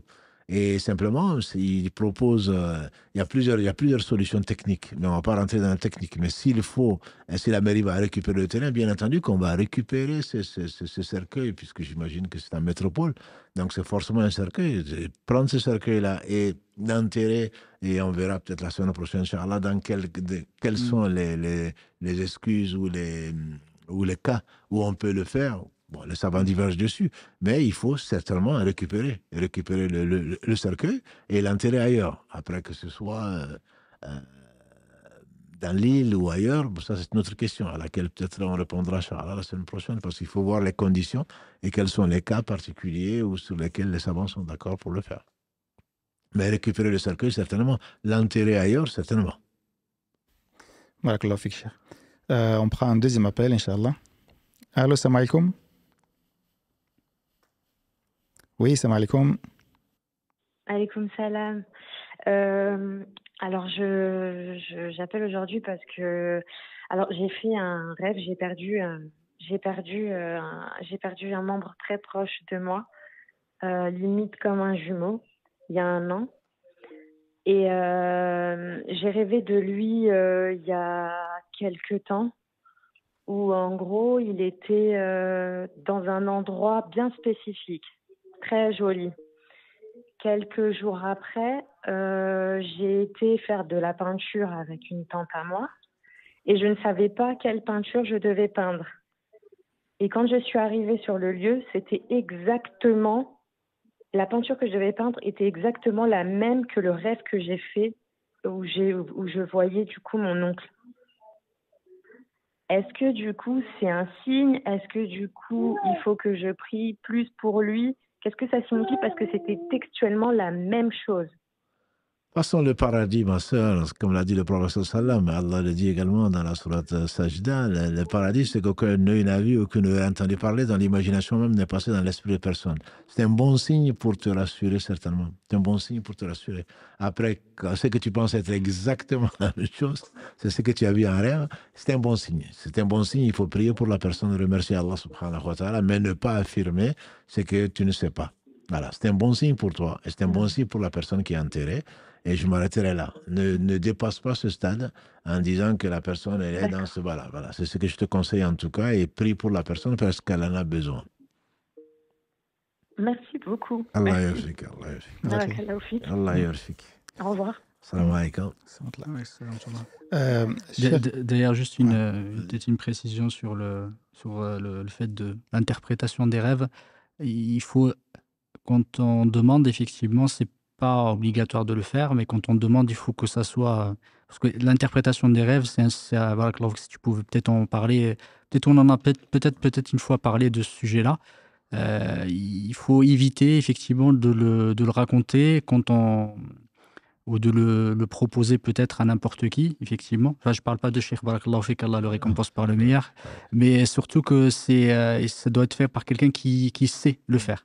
Parce que je pense qu'on en a parlé pendant la série sur c'est la série, j'ai oublié le nom, en tout cas. Mais effectivement, ne pas venir raconter à n'importe qui les ro'as qu'on fait parfois et les rêves qu'on fait. Non, mais c'est une science. C'est une science, effectivement. Ouais. Je ne sais pas si... Je me rappelle très bien qu'on en avait parlé. Si, je crois que c'était la série sur le sihr, je crois, c'était sur la sorcellerie. Je pense aussi. On en avait parlé de ce effectivement, de toute façon, le rêve, comme l'a dit le prophète sallam, il est trois types. C'est ça. Donc, juste pour résumer, trois types. Un rêve qui est un rêve prémonitoire, qui est un 46e de la prophétie. Donc, c'est un rêve qui vient d'Allah, subhanahu wa ta'ala. Le cœur est dilaté, on est content et on le raconte aux gens qu'on aime. On remercie Allah. Ça, c'est donc le 46e de la prophétie. C'est peut-être ton cas, ma soeur. Et il y a un rêve qui est un cauchemar. On n'a pas, voilà. Et voilà, ça vient de Shaitan pour nous attrister. Le prophète m'a dit de ne pas le raconter. Déjà, on ne le raconte pas, ni sur Internet, ni à personne. Voilà. Il dit, on crache 3 fois à gauche, on demande protection auprès d'Allah, subhanahu wa ta'ala, et ça n'arrive pas. Donc, c'est l'essentiel. Oui, donc, des cauchemars, c'est pas ce qui manque. Voilà. Donc, on ne le raconte pas. Non, c'est juste, est-ce que vous pouvez m'expliquer? Je sais. Non, il n'y a pas, il ne faut pas le raconter. Et ça n'arrive pas. C'est ça l'essentiel. Après, il y a une troisième catégorie de rêves, comme l'a dit le prophète, c'est celui donc, que nous, on traduit par le subconscient. Oui. Donc, à force d'y penser, on voit ça en rêve. Mais ça ne veut pas dire grand-chose. Voilà. Donc, ce sont les 3 types de rêves. Et puis, quand on demande l'interprétation, il faut demander à un pieux. Mais voilà. Donc, il faudrait en chercher. Il faut demander à un pieux, à quelqu'un qui craint Allah et qui ne parle pas de ce qu'il ne connaît pas. Parce que si tu demandes à quelqu'un qui dit « Ah oui, mais ça veut dire ça », il se peut que ça arrive. Barakallahu, c'est pour ça, c'est sur ce point-là que je voulais insister, effectivement. Parce que tu demandes à si Mohammed, tu dis ça, ce rêve-là, ça veut dire que, et alhamdulillah, je suis sûr qu'il va t'annoncer une bonne nouvelle. Non, ça voilà, mais il faut faire attention, il ne faut pas le raconter à n'importe qui. Et aujourd'hui, comme tout le monde se prend pour ce qui n'est pas, beaucoup de gens se prennent plutôt pour ce qui ne sont pas, il peut te raconter une chose, ah oui, mais ça veut dire ça. Et donc, il se peut qu'effectivement, ça veut dire ça. Il y a des histoires, on n'a pas le temps d'en parler aujourd'hui, parce que faute de temps, mais il faudrait faire attention. C'est surtout devenu un commerce, malheureusement. Et il y en a beaucoup qui en font leur métier. Hein. Ils font que ça, effectivement. Et parfois, c'est même pas des gens qui sont habilités à le faire. Qu'Allah subhanahu wa ta'ala nous préserve. Amen. Cher, au début du live, vous avez commencé par une personne qui agonise et de ne pas insister sur le fait de le faire dire la ilaha illallah. La personne, elle demande est-ce qu'on peut lui chuchoter à l'oreille la shahada ou est-ce qu'on peut lui réciter le Coran? Et si on ne connaît pas trop de sourates, on ne sait pas lire l'arabe, est-ce qu'on peut mettre un audio? On peut. Le plus important, c'est que c'est un moment. C'est comme l'a dit le professeur Sallam, de visiter les malades, parce que la personne est quand même malade. Donc, et de ne dire que du bien. Parce que c'est quand tout ce qu'on dit à ce moment-là, c'est écrit, comme d'habitude, mais c'est encore plus important. Donc, il faut invoquer Allah subhanahu wa ta'ala pour lui et pour nous. Et donc, tu es dans une situation unique Et en tout cas, j'espère qu'il ne va pas souvent se répéter. Et donc, c'est peut-être ce qui est le plus sincère possible. Demande le paradis pour la personne, demande le pardon de ses péchés, demande toi-même, reviens vers Allah repentant, etc. Le fait de chuchoter sur le... On peut, mais on n'a pas besoin de venir à ses oreilles. Il suffit juste de dire La ilaha illallah, la ilaha illallah, la ilaha illallah. Et la personne, elle entend, peut-être qu'elle est en train de le répéter, mais elle ne sait pas le formuler. Il ne faut surtout pas s'inquiéter parce que dis-le. Mais un, on l'agresse, et deux, il se peut qu'on parte triste parce que la personne on n'a pas entendu plutôt la personne le dire. On n'a pas peut-être entendu la personne le dire. Et donc, c'est vraiment pas le plus important. On peut, la Fatiha, on la connaît tous, je l'espère, et on peut mettre un audio, mais un audio, c'est quoi? C'est que tu vas le mettre à quel machin? Peut-être tu vas le déranger. Pour moi, le mieux, quand je dis pour moi, je veux dire l'éthique. L'éthique, c'est vraiment de ne pas charger la personne à ce moment-là. Lui faire écouter le live, je ne te conseillerais pas. Voilà, c'est vraiment pas le moment, même si on a eu, alhamdoulilah, en direct, quelqu'un qui ne savait pas parler, qui voulait absolument donc prendre, on l'a déjà fait ici, dans cette même salle. Et je vous demande à l'occasion de prier pour le frère Mohammed, pour qui on avait demandé une prière hier à la mosquée. Il est décédé hier soir à 1h du matin, il avait un cancer du foie. Et il faisait partie de notre grande famille, entre guillemets, puisqu'il a tenu absolument à ce que je lui téléphone, et je lui téléphone, alhamdoulilah, mercredi, mardi soir plutôt. Il tenait absolument, il avait du mal à parler, mais il tenait absolument à échanger avec nous. Priez pour lui, qu'Allah lui fasse miséricorde. Il a rejoint son Seigneur donc hier soir. Et donc, voilà, bon, qui veut écouter un live ou la voix de quelqu'un, ou quoi, s'il demande quelque chose, si on peut le faire, on le fait, bien sûr.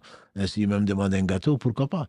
Mais il faut essayer vraiment de satisfaire ses besoins tant qu'ils sont naturels, tant que ça lui fera plaisir, quoi. Mais il ne s'agit pas de lui imposer un programme, un agenda. Je vais lui mettre à sorte de Baqara, ensuite ceci, ensuite cela. Et on ne sait pas comment il souffre. Allah seul sait. Le prophète sallam disait c'est que les affres de la mort sont une réalité. Voilà. Donc il ne faudrait pas le déranger plus, entre guillemets, quoi. Il faut plutôt prier pour la personne. Et on peut lui réciter effectivement la Fatiha, enfin pas lui réciter, on récite la Fatiha, et peut-être que la personne est encore consciente ou pas. On ne sait même pas. On ne sait même pas dans quel monde la personne est. Donc, je pense qu'il ne faut pas lui imposer quoi que ce soit. Il ne faut pas lui imposer. Si ça fait du bien, je pense que c'est surtout ça nous fait du bien à nous-mêmes. Barakallahu fik, Cheikh. On va prendre un autre appel. Allô, salam alaikum. Allô. Allô, salam alaikum. On entend le fond derrière, mais la personne peut-être nous entend pas. Un autre appel, Inch'Allah. Allô, salam alaikum. Vous êtes en direct, on vous écoute. Salam alaikum. Salam alaikum. Comme à chaque fois. Ma question porte sur, évidemment, je pense que ça a été un petit peu abordé, mais j'ai peut-être pas trop compris la réponse, mais pas sur ce live-là, concernant les assurances des organismes musulmans auxquels on peut adhérer pour une assurance pour alléger un petit peu les formalités de funérailles et d'enterrement, quand on est à l'étranger surtout, pour nos enfants. Est-ce que c'est légal point de vue éthique musulmane, ou est-ce que, étant donné que c'est une assurance, mais c'est quand même une assurance musulmane, donc comment on se positionne, a-t-on le droit de le faire ou pas, d'anticiper un peu cela? Je vais laisser. Non, vas-y, non. Non, mais c'est. Alhamdoulilah, la question effectivement des assurances commerciales, malheureusement, la plupart sont des assurances commerciales. C'est des sociétés lucratives, justement, c'est des contrats commerciaux. Parce qu'il y a une différence entre les assurances mutualistes et les assurances commerciales, il faut bien le dire. Si c'est une assurance mutualiste, le problème se pose moins, on va dire. Mais si la plupart, ce sont des banques qui proposent ça, donc de certains pays, qui proposent ces assurances rapatriement, c'est-à-dire qu'elles ne sont pas permises. Les assurances, de toute façon, ça c'est le principe, le statut de ces assurances parce qu'elles impliquent l'aléa, le hasard, quelque chose que le prophète alayhi salatu wassalam, Allah subhanahu wa ta'ala nous a interdit, et son prophète alayhi salatu wassalam. Du coup, il ne faut absolument pas contracter d'assurance quand on a le choix de ne pas les contracter. En revanche, la question se pose pour certaines questions, certains endroits où, par exemple, il n'y a pas de carré musulman pour enterrer les morts et qu'on a obligatoirement, on doit obligatoirement le transférer. On verra la semaine prochaine, on ne va pas anticiper la réponse à cette question-là du transfert du corps dans un autre pays. On va dire que si c'est un endroit où on ne peut pas l'enterrer dans un carré musulman, il n'y a pas d'endroit, à ce moment-là, et qu'on n'a pas les moyens de le faire. Effectivement, ça c'est la deuxième condition. C'est très difficile parce que ça peut être très très cher. On n'a pas les moyens de le faire. Ça pourrait être permis. Mais c'est vraiment en cas vraiment c'est obligatoire. Enfin pardon, on n'a pas le choix et qu'on est dans une situation qui est difficile. Mais c'est à nous de juger de notre situation justement et ne pas le faire systématiquement parce que ça nous coûterait moins cher. C'est alhamdoulilah, on a les moyens de le faire. Même de transférer, si on a les moyens de le faire, on ne prend pas d'assurance. Au fait, c'est pas forcément c'est comme des pompes funèbres, mais musulmans. Dans la région parisienne, par exemple, on en a. C'est le choix, par exemple, de mon cas. Je voudrais être enterrée en France auprès de mes enfants. Et donc, c'est des pompes funèbres qui organisent un peu les formalités justement de trouver on paye à l'avance, en quelque sorte, ces funérailles, quoi. Donc, Après, parce que là, vous parlez de l'assurance ou vous parlez de... Enfin, j'ai pas peut-être bien saisi. C'est un organisme, c'est des pompes funèbres qui on cotise. Bon, je sais qu'il y a des pays, par exemple en Algérie, il y a des populations kabyles qui ont des jamaïas, des associations qui cotisent. Ça, c'est à part. Ça c'est différent, effectivement. C'est différent. Mais ça, c'est un peu l'équivalent, mais en structure. C'est-à-dire, c'est marqué pompe funèbre musulman qui organise, on cotise. Et puis, le jour où il y aura le décès, il s'occupe de tout. C'est dans ce cas-là où, en fait, je parlais. Il faut voir le contrat, comment il est fait. C'est pour ça que tout à l'heure, je parlais des assurances commerciales et des assurances, effement, des assurances mutualistes. Non, pas c'est les assurances. C'est des assurances mutualistes. Quand on parle de mutualistes, c'est qu'effectivement, il y a un certain nombre, c'est le principe justement de l'entraide, de la solidarité, un nombre de personnes qui se réunissent et que chacun, effectivement, fait une donation. Il fait une cotise justement pour, si quelqu'un de la communauté, ça peut arriver qu'il est, même ça se fait même en dehors de questions de l'enterrement et de la mort, ça peut arriver, certains effectivement se cotisent au cas où quelqu'un a une grosse difficulté ou est malade, etc. Du coup, ils ont une sorte qu'on peut appeler une tantine. C'est pas véritablement une tantine, mais c'est une assurance mutualiste. Et ça arrive, ça existait même à l'époque du prophète alayhi salatu wassalam, par exemple pour la aqila. C'est quelque chose qu'on trouve quelqu'un qui, pour payer la dette la dette justement du défunt, pardon, pas la dette du défunt, pardon, mais quand quelqu'un commet comment on appelle ça, le prix du sang. Le prix du sang, barakallahu fik, c'est effectivement la famille qui se cotise pour le faire. C'est ce qu'on appelle la aqila. C'est de ce point de vue-là que les ulama ont autorisé les formes. Certains ulama, une bonne partie des ulama ont autorisé ce qu'on pourrait appeler l'assurance mutualiste. L'assurance mutualiste, c'est qu'en fait, on a une des personnes qui se cotisent et que leur objectif, ce n'est pas l'objectif de gagner de l'argent, il n'y a pas d'objectif lucratif, mais il y a un objectif d'entraide et de solidarité. Chacun met de côté tous les mois. Effectivement, il faut voir le contrat, comment il est fait. Si c'est par exemple c'est une assurance commerciale et qu'on paye des cotisations et que on ne va jamais récupérer cet argent-là, à ce moment-là, ce n'est pas forcément du mutualiste. Le principe vraiment de la mutualisation, c'est qu'on est tous pas propriétaires, mais on met dans une caisse, on donne, c'est des dons qu'on fait, et cette structure-là va gérer cet argent-là, et quand elle va le gérer en le reversant aux cotisants quand ils ont besoin, et que l'excédent parfois il est utilisé pour des projets d'intérêt général. La plupart par exemple des mutualités ici, ce qu'elles font, c'est qu'elles construisent des centres médicaux, des centres médicaux ou autres effectivement mutualistes. Ça c'est des questions effectivement que les ulama ont débattu et qu'ils ont autorisé. Après, je ne peux pas vous dire dans votre cas à vous quel est le statut, il faut regarder comment c'est fait le contrat, mais on va dire qu'il y a un principe qui existe, celui de la mutualité, et ce que vous me décrivez correspond, enfin, on ressemble justement à ce cas qui est permis par les ulama, de la mise en commun, de la mutualité, de la solidarité entre les hommes pour pouvoir s'entraider en cas de difficulté. D'accord. Quand on recherche cette structure, donc il faut préciser que c'est si c'est mutualiste ou pas. Vraiment, il faut chercher dans ce sens. Il faut regarder le contrat, en fait, comment c'est fait, et vous le proposez, enfin, vous le montrez à quelqu'un de science, etc. Vous lui demandez son avis là-dessus, mais n'allez pas justement parce que c'est une pompe funèbre, et je voulais effectivement insister là-dessus, et désolé, c'est pas parce que quelque chose s'appelle musulman que ça respecte forcément les règles de l'islam.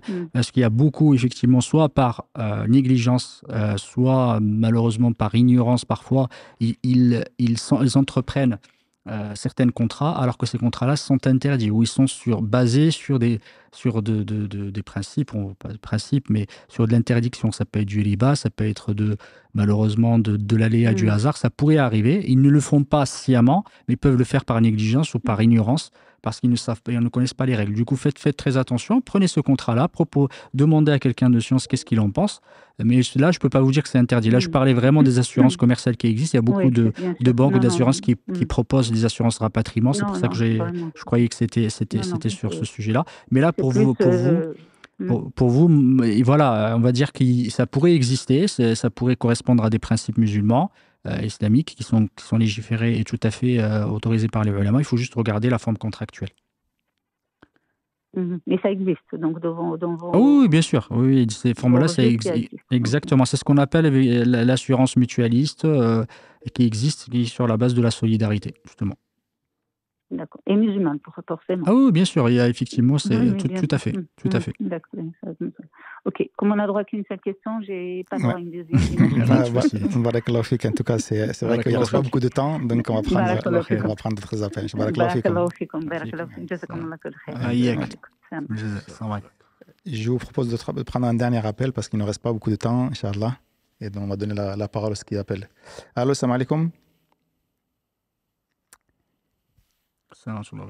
Vous êtes en direct, on vous écoute, Inch'Allah. Oui, alaikum salam, barakallahu fikum, à toute l'équipe. Ici Mohamed Adda, Abou Cheikh, Karim. Ma question est par rapport au repas du défunt. Je suis de la communauté de l'Afrique de l'Est et on fait souvent des repas aux défunts, voilà. On égorge des moutons, ça dépend de la personne qui est là. Et j'ai entendu souvent dire au cheikh qui dit qu'il ne faut jamais interdire et dire c'est haram si ce n'est pas haram. Et moi, personnellement, je prépare avec les femmes le repas, mais je ne mange pas parce que j'ai peur de manger, que ce soit haram. Allah Ta'ala, il a dit dans le Coran, حرمت عليكم ميتة والدم واللحم الخنزير وما أهل به لغير الله. Alors, j'ai peur de manger ce qui n'est pas égorgé au nom d'Allah, parce que on dit souvent, on a fait pour le défunt. Voilà, on a spécifiquement dit, voilà, c'est pour le défunt. On n'a pas fait pour Allah subhanahu wa ta'ala. Alors, qu'est-ce qui légiférait, qu'est-ce que la religion dit là-dessus? Barakallahu fikum. Allah yashik. De toute façon, vous refusez de manger ce que vous préparez pour les autres. Oui. Non, voilà, c'est ça. Non, alhamdulillah, on comptait. Certainement, on en parlera, Inch'Allah, plus en détail la semaine prochaine par rapport au jour, par rapport à ceci et à cela. Et effectivement, bon, c'est la sunna, elle est claire, c'est de faire pour la famille de Ja'far, de préparer quelque chose pour la famille qui est endeuillée, et pas de faire pour le défunt au 7e, 40e. On rentrera dans le détail. Non, on n'a pas à faire de repas, sauf pour ceux d'entre les savants qui disent qu'on peut le faire pour les gens qui sont venus d'ailleurs, qui ça. sont venus nous visiter. Oui, Et oui, voilà. Et oui, donc, ça, c'est possible de leur donner à manger, tout simplement. Mais pas faire un repas avec oui. des tentes, avec des invitations sur les réseaux sociaux ou ailleurs pour venir cotiser D'accord. pour une sadaqa pour le défunt. Effectivement, comme tu dis, le fait de sacrifier, on le sacrifie pour Allah. Ils vont te dire, on sacrifie pour Allah. De toute façon, le prophète ne l'a Voilà. pas fait. Les compagnons ne l'ont pas fait. Mm. Et il faut s'éloigner de ces choses-là. Le défunt a D'accord. besoin de nous. Il a besoin d'Allah seul. Nous, on peut l'aider en faisant des invocations. Après, tout ce qui est nourriture, D'accord. c'est comme si on payait Allah, quoi. On lui fait un peu de sadaqa là pour que tu le laisses tranquille dans la tombe. Ça n'a pas de sens. Wallah, ça n'a pas de sens. Ça n'a pas de sens. C'est-à-dire que D'accord. il faut se mettre chacun à sa place. Allah, il est à sa place. Subhanahu wa ta'ala, il n'a besoin de rien. Nous, D'accord. on est des Alhamdulillah. pauvres. On est des pauvres déshérités, des pauvres indigents. Et avec un cœur sincère, on demande à Allah de pardonner à nos morts ainsi que de nous pardonner. Voilà. C'est pas parce qu'on va sacrifier un taureau qu'on va gagner quoi que ce soit. Et donc, on n'a pas à le D'accord. faire, on n'a pas à y participer. Et je sais que c'est les traditions qui ont vraiment la vie dure. Et il ne faut surtout pas D'accord. le faire. On pense que c'est parce qu'on est avare, on ne veut pas faire, on ne va pas faire comme nos parents, on ne va pas faire comme ceci et cela. Non, on n'a pas à faire, on n'a pas à le Mm. faire. Mais ne les D'accord. soupçonnez pas de l'avoir fait pour le défunt. Je pense qu'ils le font. Ils ont peut-être acheté chez ou peut-être qu'ils l'ont vraiment fait, quelqu'un de musulman l'a égorgé pour Allah. Mais effectivement, c'est le Oui. fait de préparer un repas à cette occasion-là. Ça, c'est quelque chose qui n'est pas Oui, légiféré. oui. D'accord. Mais on Parce que reviendra, c'est le Inch'Allah, jour dessus. même. Oui, d'accord. Parce que c'est le jour même et que c'est c'est les hommes qui sortent, voilà, on enterre nos morts parce que voilà, il y a les hommes qui sont partis enterrer et il y a les hommes qui reviennent et c'est ces personnes-là voilà, qui viennent manger, mais ce n'est pas pour les 40 ni, mais c'est le jour même Oui, mais lorsque les hommes sortent. ils ont été fatigués d'avoir été enterrés, ils ont besoin de manger. Non, non, non, non, non, non. Ah Non, non. oui. Non, non, non, c'est pas ça. Donc finalement, moi, je vais m'associer, je vais aller au cimetière pour venir manger. Non, c'est pas fait pour ça. Non, c'est vraiment pas une tradition D'accord. musulmane. C'est une tradition qui D'accord. peut être de l'Afrique de l'Est ou de l'Ouest ou du Sud, Oui. mais ce Oui. n'est pas. Non, Mm. le prophète sallam, le hadith, il est très clair. Tous les savants se basent dessus. C'est plutôt les gens qui sont éprouvés ce jour-là. C'est à eux D'accord. qu'on doit préparer parce qu'ils n'ont pas le cœur à ça. Oui, Voilà. Après, le tout fait à que les fait. gens viennent du cimetière pour venir manger, etc., ou on verra la semaine prochaine, Inch'Allah, aller donner à manger au cimetière ou donner à boire au cimetière, ça ne correspond vraiment pas Oui. du tout à l'esprit de l'islam, du tout. Du tout. D'accord, d'accord. Non. Ok. Barakallah fikum, Allah barakallah yafik. fikum, Jazakallah qu'Allah vous khair. récompense Amin. pour le meilleur. Amin. Barakallah Assalamu fik. alaikum. Avec Wa salam alaykoum wa salam. rahmatullahi wa barakatuh. Cher, on va terminer sur cette dernière question. Enfin, c'est une question peut-être avec une question, enfin 3 questions en une. Je vais essayer de faire un peu l'auditeur parce qu'il reste peu de temps maintenant. Un frère dit voilà, j'ai un frère qui est décédé et on a trouvé de l'alcool dans le sang. Est-ce grave? Peut-on prier sur lui? Peut-on faire une umrah sur lui? Et par exemple aussi un jeune qui a volé une moto et qui a fait un accident et qui est décédé. Donc, est-ce qu'on peut prier sur lui?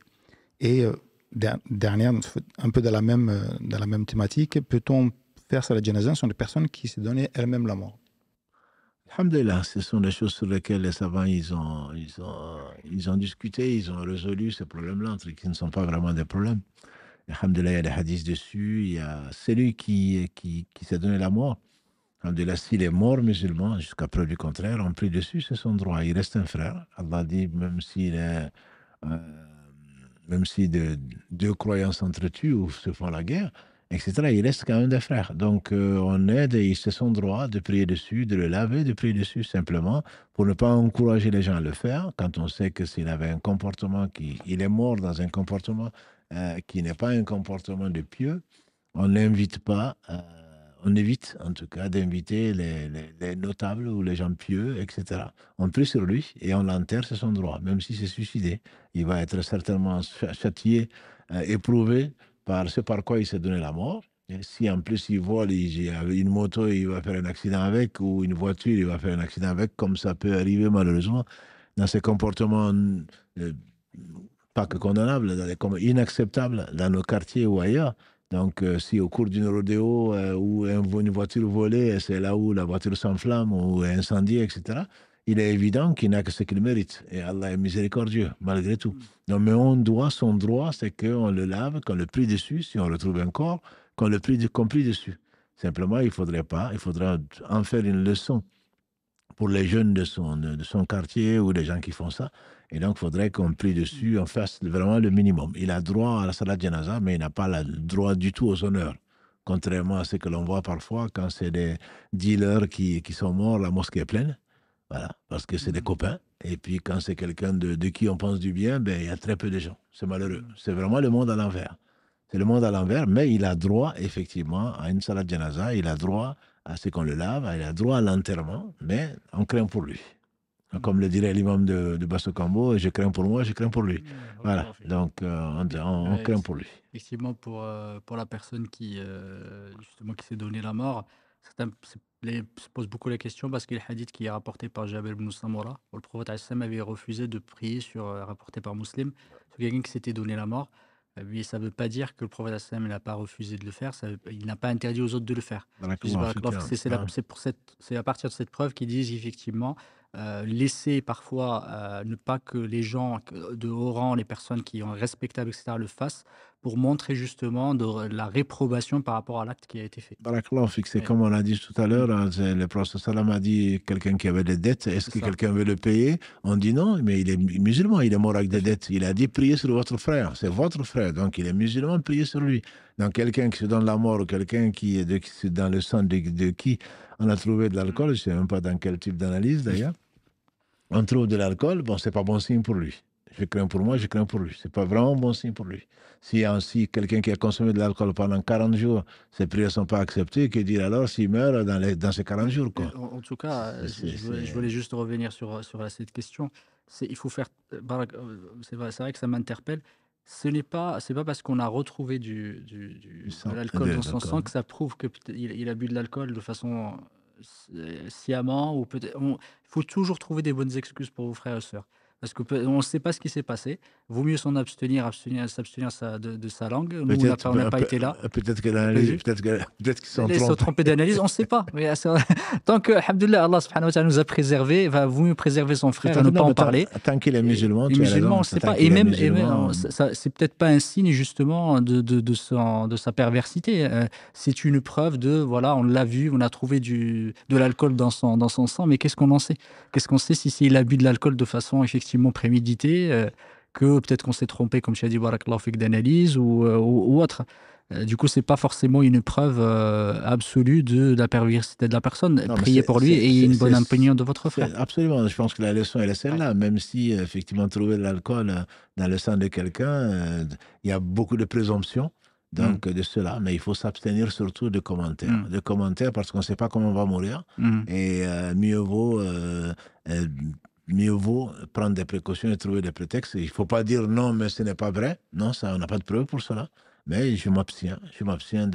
On a constaté une chose, c'est peut-être une erreur, c'est peut-être autre chose. De toute façon, la personne, elle a eu ce qu'elle méritait. Allah, c'est Allah seul qui va le juger. Et c'est clair que si ce qu'on craint pour la personne est arrivé, ben on peut continuer à prier pour la personne parce que Allah est juste. Voilà. Donc, et on prie surtout pour nous, alhamdulillah, pour que Allah subhanahu wa ta'ala nous épargne une mauvaise fin. Et c'est pas le mot de la fin, mais presque, je pense qu'il faut vraiment faire très, très, très attention. Il ne faut pas se moquer des gens. Il ne faut pas se prévaloir d'une foi qu'on n'a pas. Et qu'on n'a pas, même si on l'a. Allah peut l'arracher. Le prophète sallam, qu'est-ce qu'il dit? Les cœurs sont entre les deux doigts donc du miséricordieux, il le tourne comme il veut. Si on doit craindre quelque chose, c'est vraiment une mauvaise fin. Ce n'est pas du tout pour stresser les gens, mais il ne faut pas se vanter ou se moquer des gens. On ne sait pas comment on va mourir. Voilà. On ne sait pas comment on va mourir. Et si on n'est pas sincère, n'eût été la miséricorde d'Allah sur nous, il y a des personnes qui prieraient sur nous. Comme le dit l'autre, si les péchés avaient une odeur, il y a des personnes ne pourrait rester à côté de l'autre. Moi, si Mohammed est en face de moi, Dieu seul sait quels sont mes péchés et quels sont ses péchés. Voilà, donc il faut s'abstenir, il faut se juger soi-même et s'abstenir de juger les autres, même si il y a des signes, malheureusement, qui ne sont pas en faveur de beaucoup de gens. Barakallah fik, cher en tout cas pour la réponse. Il n'en reste plus beaucoup de temps, donc on va s'arrêter là. Alhamdoulilah, je répète, il y a pas mal de questions qui sont posées, donc on fera une deuxième épisode la semaine prochaine, notamment sur le don d'organes, sur la femme qui accompagne l'enterrement, alhamdoulilah, il y a pas mal de questions, donc on reviendra dessus, je pense, la semaine prochaine. Donc je vous laisse, Inch'Allah, terminer et on se donne rendez-vous donc le prochain live lundi, celui après de mercredi, et puis on se retrouvera samedi prochain, Inch'Allah. Barakallahu fikum, Mohamed. Jazakallah khairan, Cheikh. Qu'Allah te récompense par le meilleur. Qu'Allah vous récompense tous par le meilleur et vous accorde la bénédiction. Qu'Allah subhanahu wa ta'ala nous accorde la science bénéfique et qu'il nous aide ou qu'il nous aide à la pratiquer. On se retrouve Inch'Allah la semaine prochaine à un nouvel épisode pour traiter et continuer à traiter les questions relatives au rite funéraire. سبحانك اللهم وبحمدك أشهد أن لا إله إلا أنت أستغفرك وأتوب إليك سبحان ربك رب العزة عما يصفون وسلام على المرسلين والحمد لله رب العالمين.